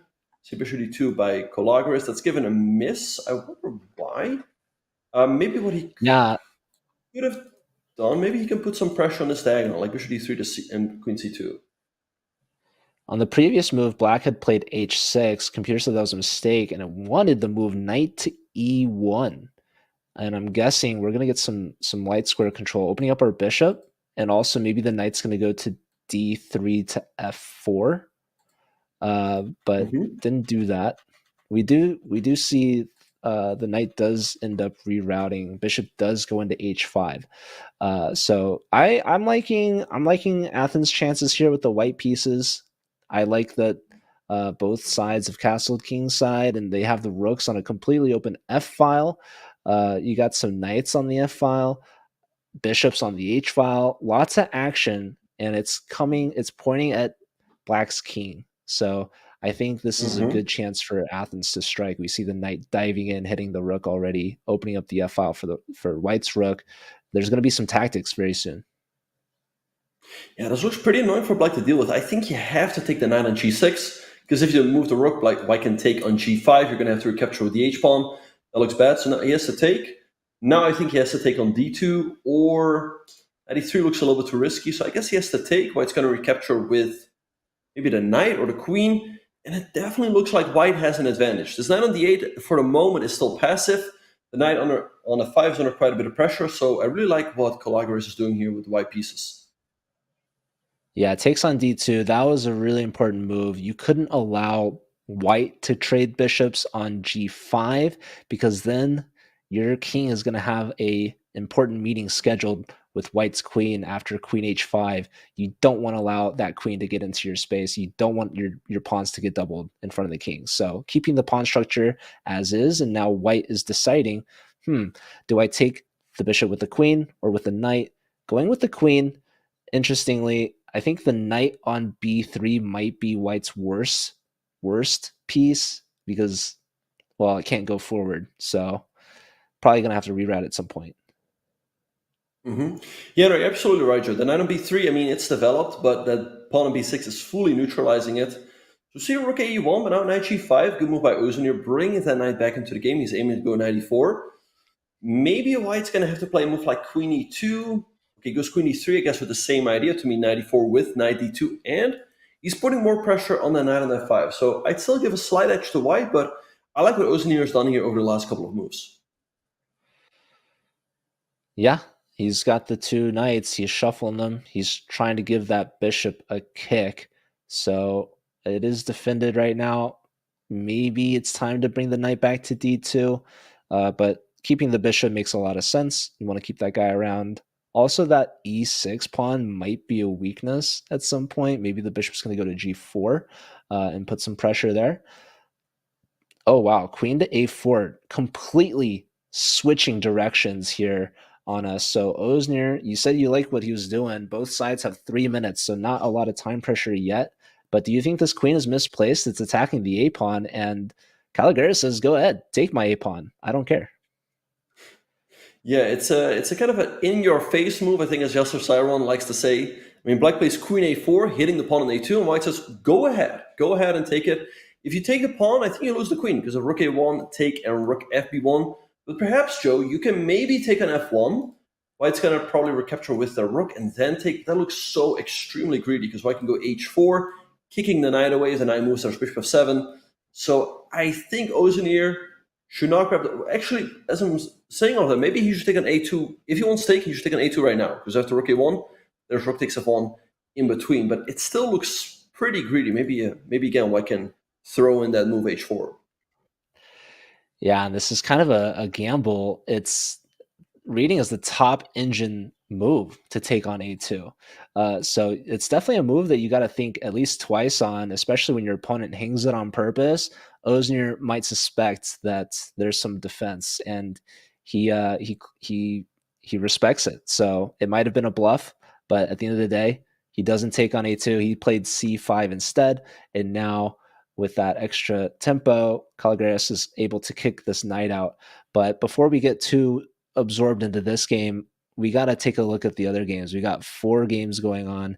We've got some developments. We see that first board is underway, and I think the biggest advantage right now is for Gleb Duden, the top board from Texas, there on board 3.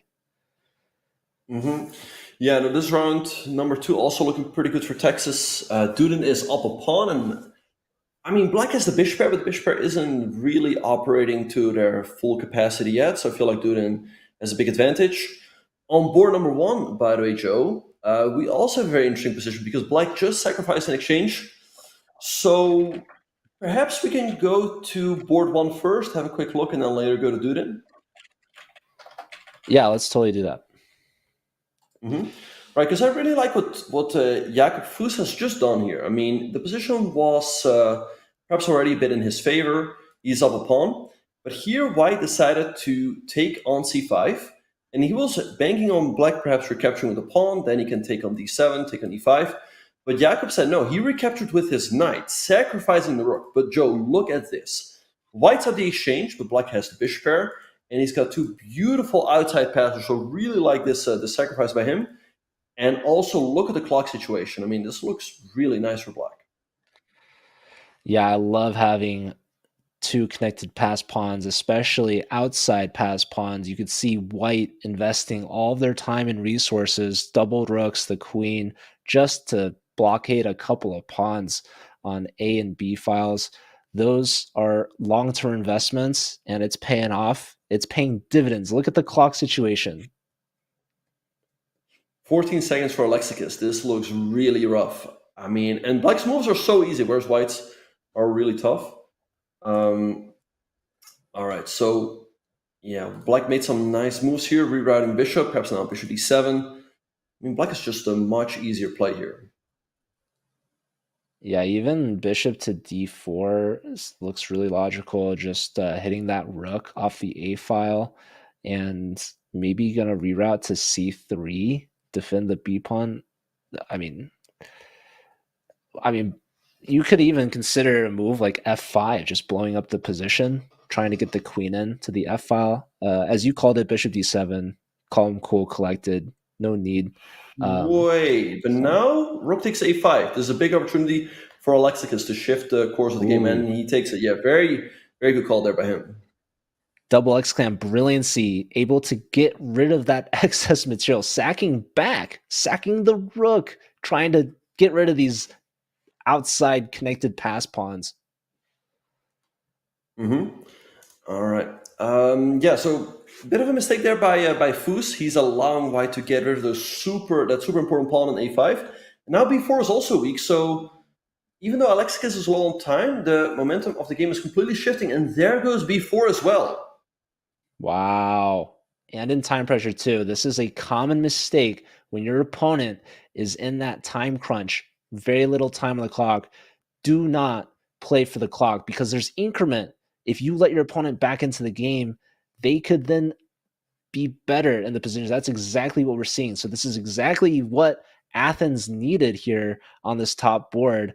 But maybe now is a good time to take a look at some of the other boards.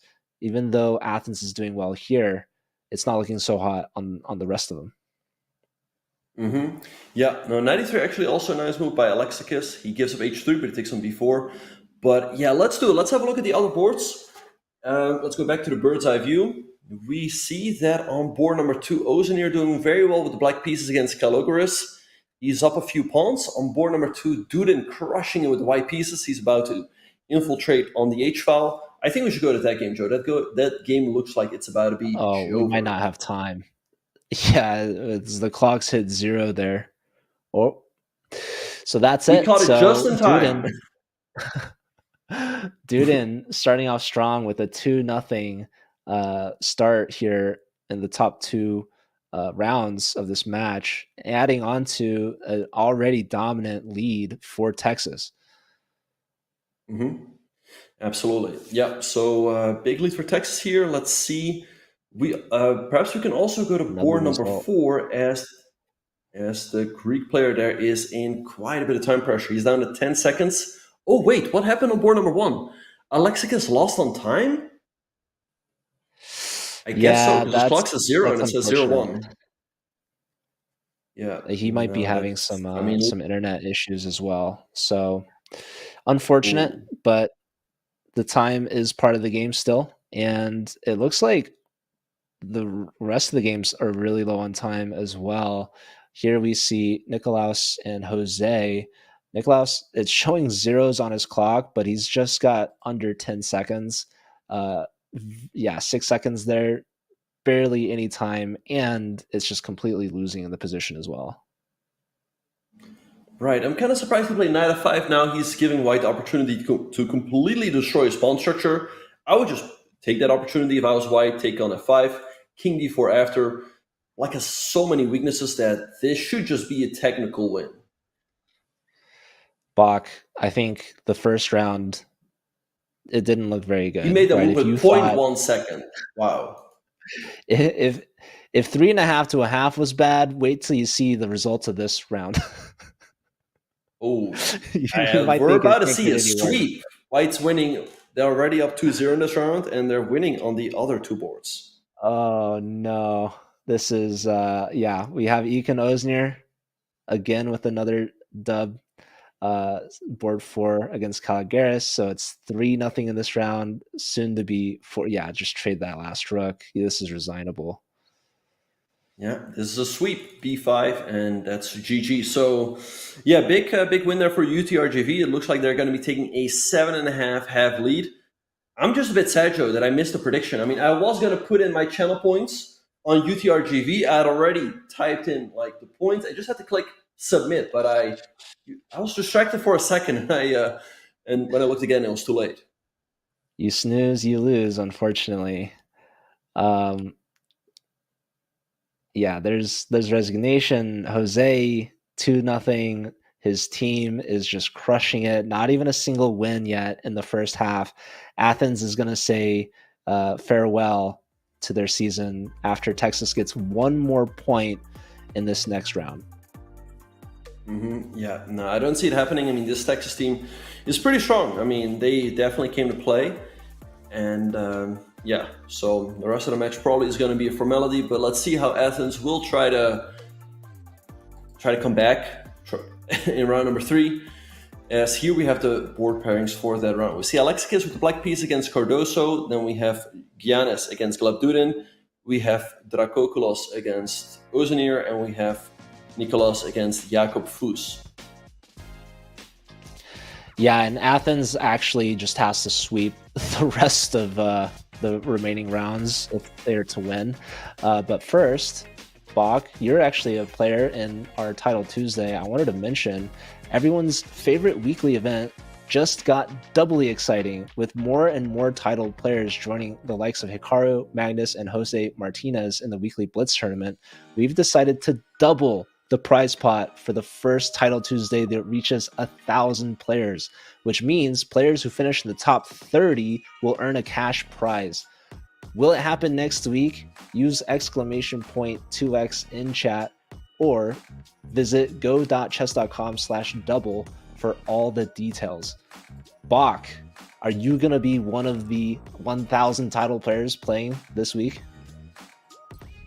Absolutely. Yeah, no, I won on March the 4th. I mean, almost 2 weeks ago at this point, so hoping to win another one. I'm a little bit surprised that we haven't seen 1,000 players playing yet, but I feel like it should only be a matter of time.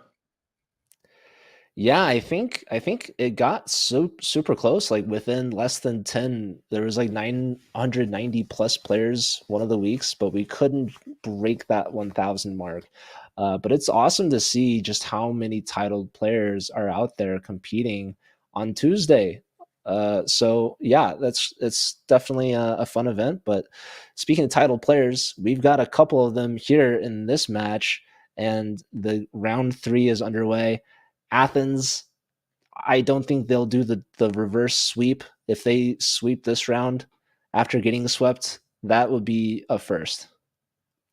Yep. All right. So let's see. We are off around number 3. We see on board number 1 between Cardoso and Alexikis, we see a Nimzo Indian.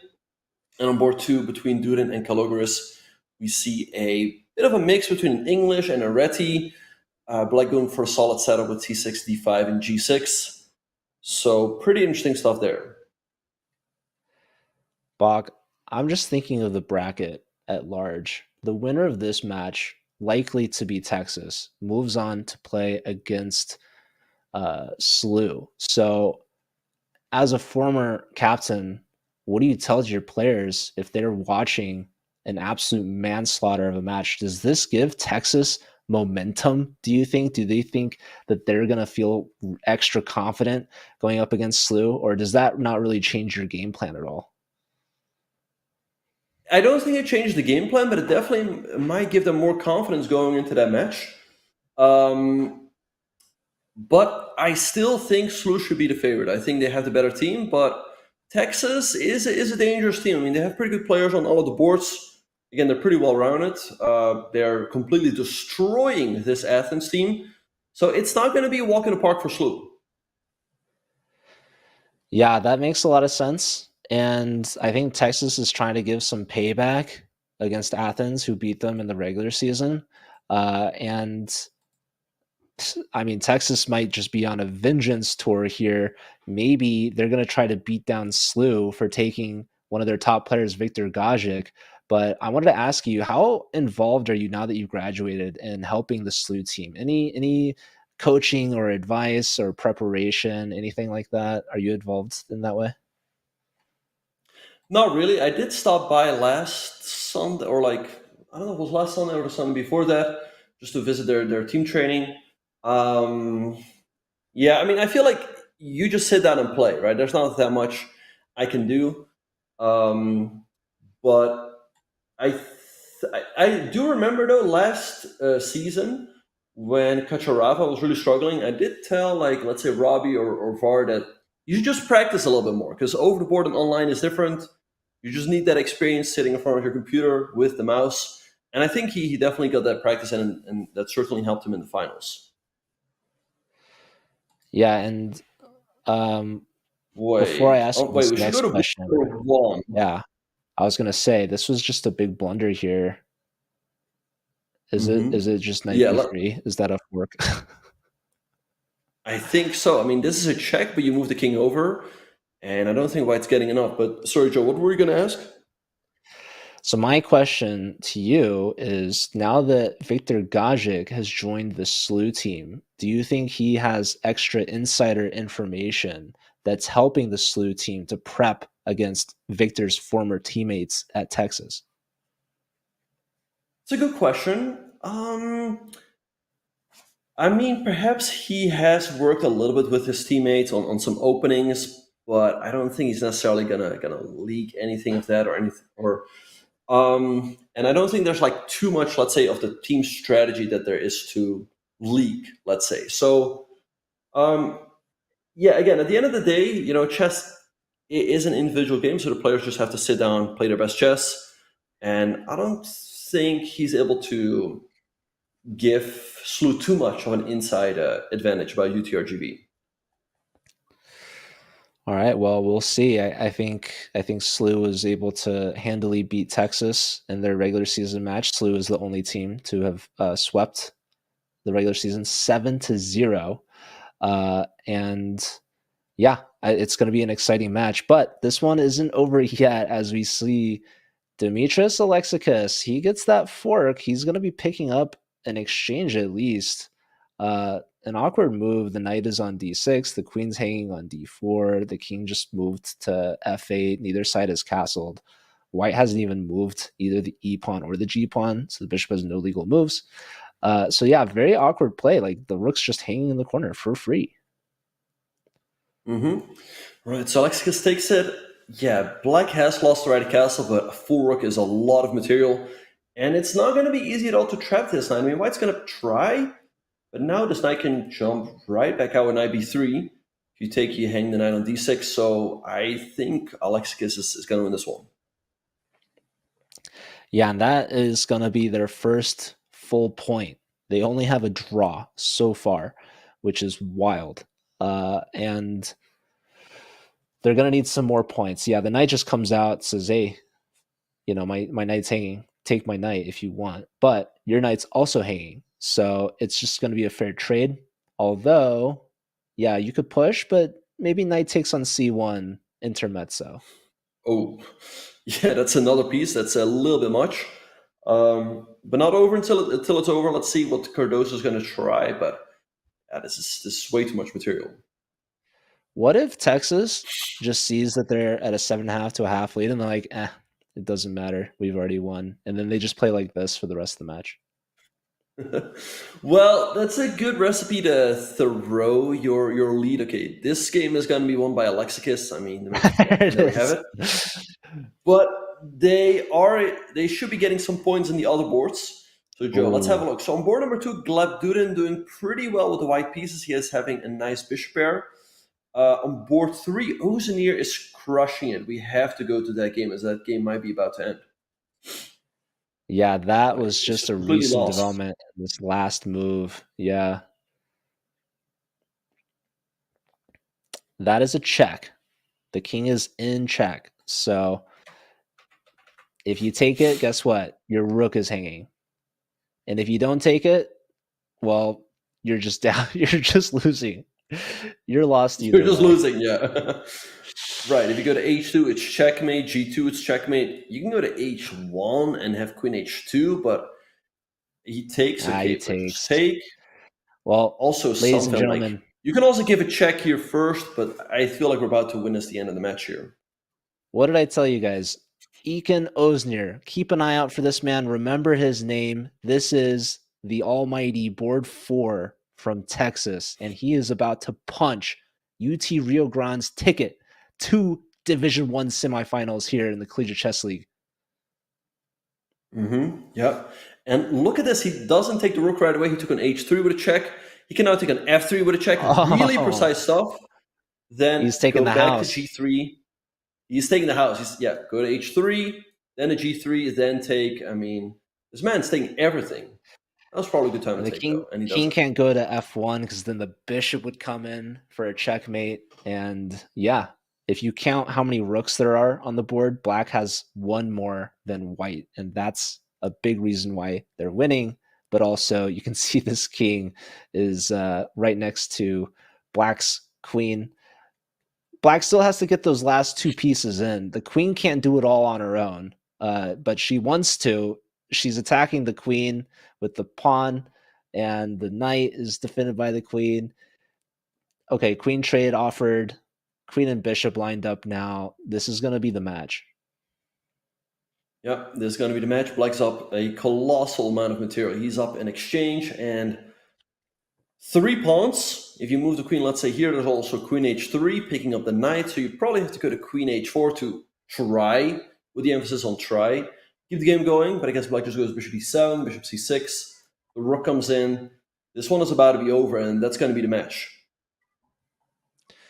Yeah, and I do want to just congratulate Athens on the season. They did finish with 4th place out of 8, which is pretty impressive. They punched their ticket into the playoffs, and they're not their best performance. Don't let today's match tell you anything differently. But this game is over, and the match is over. Texas guarantees themselves a spot in the semis, where they're up against the number 1 seed, St. Louis University.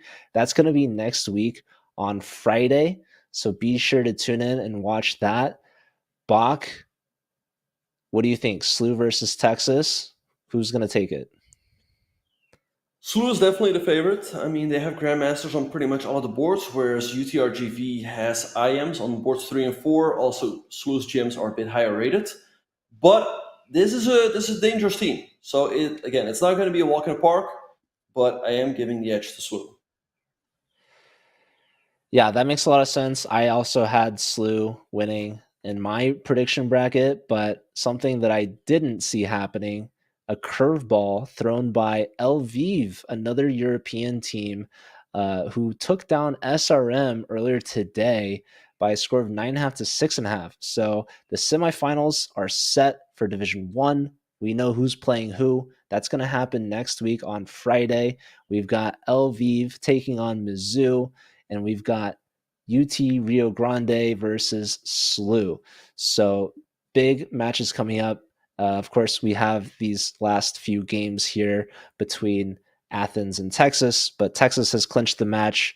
And again, shout out to the Texas team. Congratulations to them, turning things around here when they needed to in the playoffs. And shout out to Athens on a good season. Not the note they wanted to end on, but hey, they made the playoffs ahead of Yale and Virginia, right, who are just watching from the sidelines. And there's a lot of other schools out there that might be looking to compete in the Collegiate Chess League in the future. Definitely be sure to check it out. Our next season is going to be starting next school year. But for now, we still have a handful of teams left here in Division 1 to duke it out for the championship. Mm-hmm. Yeah, no, it's crazy to think how close this UTRGV team was about to not make it to the playoffs at all. But they're looking to make it into the semis as the match is officially over. Gleb Duden also, by the way, crushing it in this game, up a lot of material. He's a bit low on time, though, but on the board, he's completely winning. But again, as long as you make it into the playoffs, it's all fine. It's a completely different season, and the regular season pretty much gets erased. It doesn't matter at that point. But yeah, Duden, he's putting the finishing touches on Caligaris, and there is one other game between Jakob Fuss and Kutlas.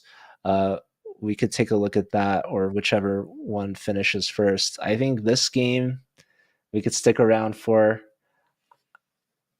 But yeah, these are the last games. Still the most live. I mean, in Fuss's game, he's just up a full night. Whereas here, yeah, Duden is winning, but he still needs to finish it off. Okay, 8 looks pretty good. Just take that pawn. Okay, but that drops the B pawn. Yeah, that rook is infiltrating. The F pawn, no more resistance here. Gleb Duden with a 3-0 sweep. Undefeated. You see him shaking it out there. He's already ready for Slew next week. Says bring it on. Yep. All right. So yeah, this is definitely a statement win by UTRGV. Looks like it's going to be 10.5, 1.5. Good for Athens, so that they did get at least a win and a draw. All right. So let's see how Jakob will finish this off. Maybe like take and knight b8 is a good way, because then the king has to move back. Yeah, up a knight here and putting some finishing touches. This should be a win. And we're going to have a player interview after this match, so don't just leave just yet. If you guys have some questions in the chat that you want to ask, please feel free to let us know. I'm curious to see how confident Texas is going to be up against the number 1 seed undefeated St. Louis University, who is itching for a victory, a championship, again after getting knocked off their throne by Mizzou last season. Yeah. So, yeah, I'm sure this win will definitely make UTRGV feel better about their chances in that one. And yeah, I mean, for Slew, I mean, I feel like when the CCL started, I mean, maybe some teams didn't take it as serious as, let's say, the Pan Ams or the final. I mean, as the Pan Ams in the Final Four, but at this point, the teams care about it. Like, I remember Varakobian, when Slew lost that final, he was not happy. So they're definitely looking for revenge, and I'm sure that's going to motivate them in the semis and in the final. Yeah, and it's great to see they've made some significant changes to the St. Louis University roster, and one of those changes was a huge pickup in Victor Gajic. So maybe a question I'll have for this Texas team is what they feel or think about Victor switching and what that's going to be like playing against a former teammate, and maybe if it helps them at all. White's going to go for some sort of stalemate here, by the way. But it's just not going to. But it's not happening. No. And Jakob Fuss, another player with a perfect 3-0 score. We have the players here reaction. Slight smile there from Nicolas, I believe. But here's one last look before we take a gander at the player scores. 10.5 to 1.5, one of the most dominant scores I've ever seen in my many years running the Collegiate Chess League. Have you seen something worse than this, Buck? I remember we once beat a team 15-1. It was just Robby not winning his games, but this is pretty dominant, especially in the playoffs. Yeah, actually in the playoffs, I don't remember seeing anything like this. Yeah, I feel like it would always be a bit closer, but after 3 rounds, it's over, and 10.5, 1.5 is pretty rough. Yeah, this is pretty similar to what we saw in the first match earlier today. Actually, 2 players with a perfect 3 out of 3. Top board Gleb Duden and board 3 Jakob Fuss. And honestly, those players looked really on point, and I'm excited to see how this Texas team is going to do against an even stronger St. Louis team. So St. Louis, if you're watching, watch out, because UTRGV has something to say before you guys can make it to the finals. Absolutely. But as we see here, the semifinals are locked in. We have St. Louis University against Athens. Oh, no, wait, sorry. I guess that's a mistake. That should be UT Rio Grande Valley against St. Louis University. And then we have Mizzou against Lviv. So some teams, some people, including myself, did not expect Lviv to make it this far, but they're there. But yeah, definitely going to be a big one between SLU and UTRGV. Yeah, Lviv surprising a lot of people. Their first time in Division 1, their first time in the playoffs, and knocking out the number 3 seed, a strong team from India, SRM. It was tied 6-6 going into the last round, and then Lviv really took it to the next level, winning the match overall 9.5 to 6.5. So I'm really excited to see them play against Missouri. And remember, that's going to be on Friday. But first, before you guys head out, we have an interview coming up with one of the Texan top players, I believe Gleb Duden. So if you have any questions for Gleb, be sure to stick around, ask them in the chat, and we'll be right back.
Have you ever seriously considered switching careers? Yes, many times. True, also. True? So what? Give me one career you seriously considered, or maybe there was a time when you felt. Sure. So I went to college when I was 17 or maybe I just turned 18 years old, and I was going to do political science and go into politics and have nothing to do with chess ever again. So that's just one of several times that I seriously considered not playing chess. What was the reason for that? Was it you were just genuinely young and had other interests, or did like something happen where you were like, I just don't know I was burnt out. My rating had kind of stagnated in the high 2660s, 2670s ish, and I just wanted to try something different after having only played chess for my whole childhood. Okay. Have you ever been drunk during a tournament game? Can you rephrase? Do you mean classical? Can you just rephrase it? Yeah. Have you ever been drunk during an over-the-board tournament game? No. Huge lie. Yeah? Okay. Have you ever been drunk in an online game? Yes. Yes.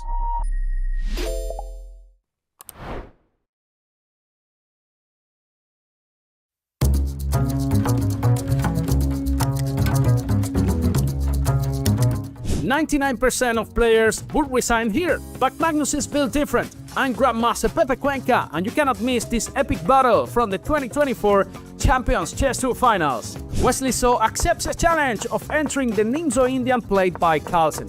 Bishop e2 is a more solid approach, protecting f3.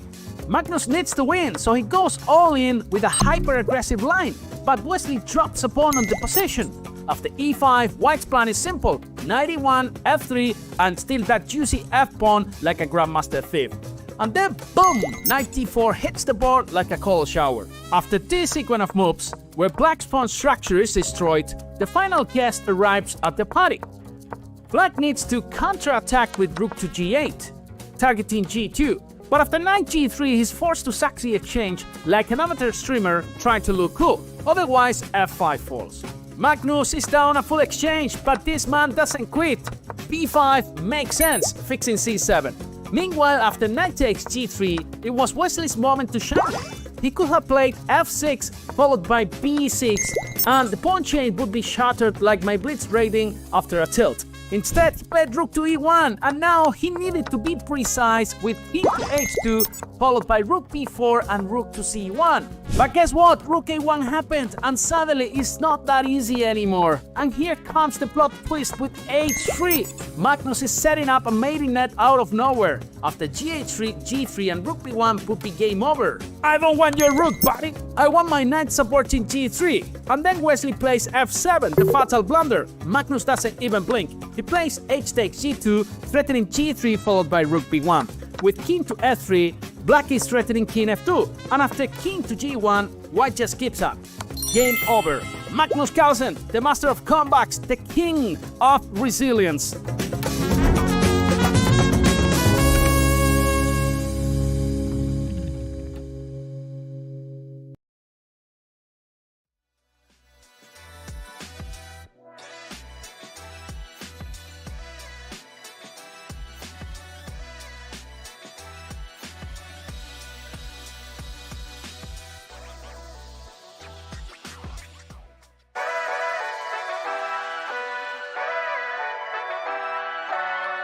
Hello and welcome back, everyone. We just saw Texas take down Athens by a score of 10.5 to 1.5, one of the most convincing dominant scores I've seen in Collegiate Chess League playoff history. We're joined by none other than the top board, Gleb Duden. Gleb, welcome to the show. Congratulations on the win. How are you feeling today? Hello, guys. Thanks for having me. Well, it's pretty nice to win in such a convincing manner after our tough regular season. I think we're fighting to stay in playoffs in the last match, and it was very close that we will not make it. But okay, somehow we're here. Today, well, I didn't expect that to happen, to be true. I expected somewhat a close match since, well, I remember all the times we played Athens, they really, well, they seek their chances. And maybe they didn't put the best lineup today, but yeah, this is a bit shocking.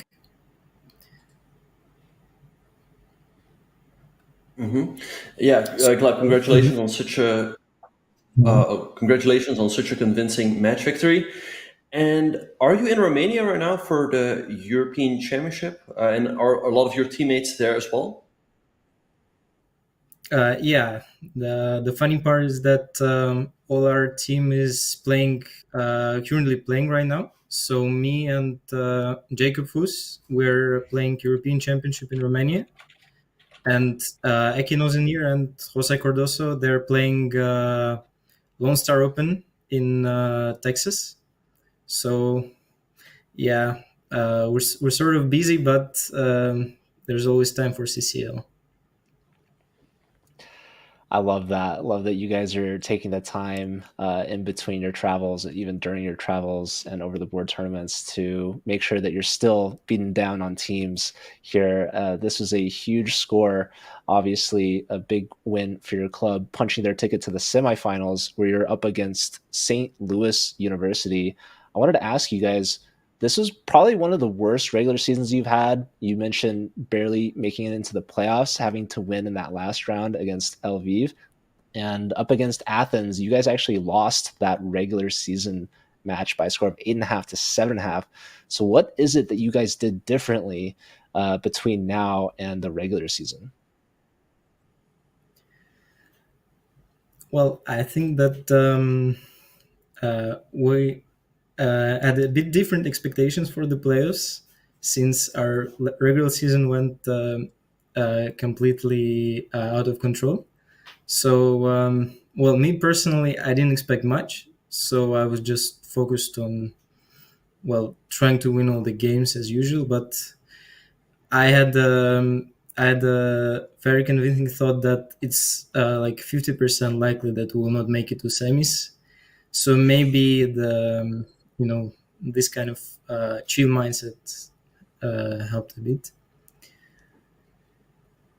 Also, well, I think next question. Yeah. All right. I'll answer the next question.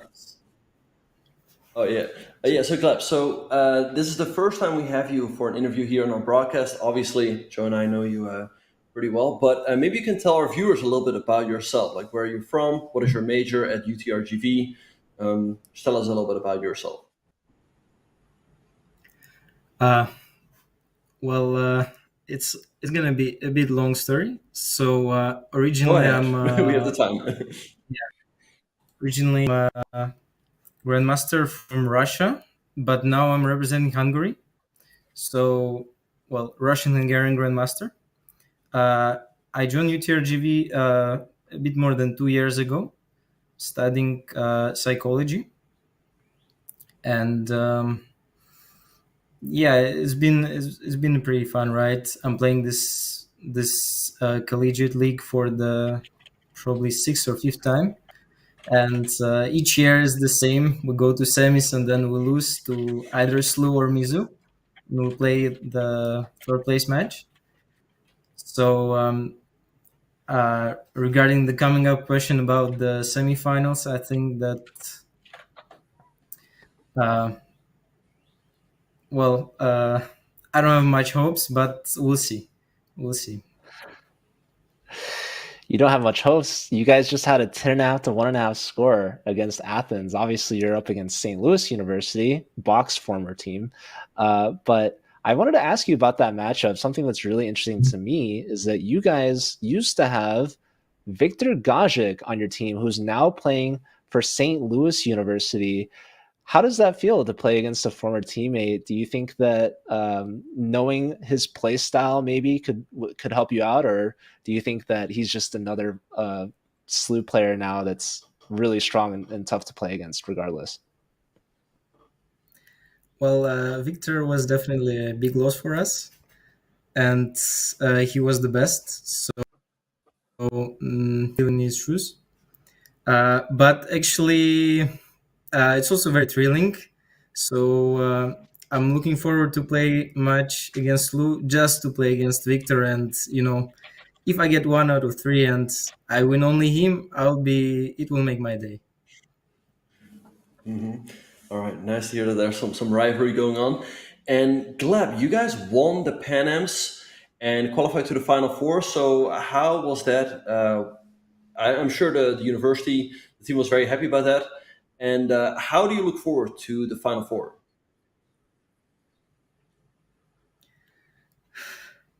I don't want to repeat myself about the hope situation. But yeah, we're pretty consistent at qualifying to Final Four somehow. Though, I mean, we haven't won it for a long time, and we're clearly not the favorites. But yeah, we're always trying our best. We have a new team, some energy, preparation. Awesome. Well, it's been an honor to have you here, and thank you for playing. Even if you don't have maybe the same expectations to win as you should, I think you should definitely take some time, congratulate yourself for this match. We're going to very much look forward to your next match against St. Louis University, and I'll be seeing you in Dallas at the President's Cup in a few weeks. So good luck in between now and then, and good luck in your over-the-board matches, Gleb. Congratulations on a big victory today. Thanks for inviting me. All the best. Awesome. Well, that was, again, Gleb Duden, top board from Texas, Rio Grande Valley. As you can see, they just punched their ticket into the semifinals. They're going to play against St. Louis University next weekend on Friday. We have Missouri versus Lviv, who took down SRM. That was a big upset, and a lot of brackets were busted. So I'm very excited to see what is going to happen next weekend. Are we going to see more upsets, or are we going to see the favorites win? Bach, your thoughts? I think we'll just see the favorites win. I mean, I do expect St. Louis and Missouri to make it to the finals. But yeah, I did not expect Lviv beating SRM, so my bracket has already been busted. Congratulations, you guys are beating me with the prediction challenge. But it should be some very fun semifinals. Yeah, Bach won first place out of over 500 picks, and I won another bracket as well. There are 24 divisions, so here's one of my prizes: the Susquehanna water bottle plus some cards and a hat. But that's it for today, and we will see you all on Friday.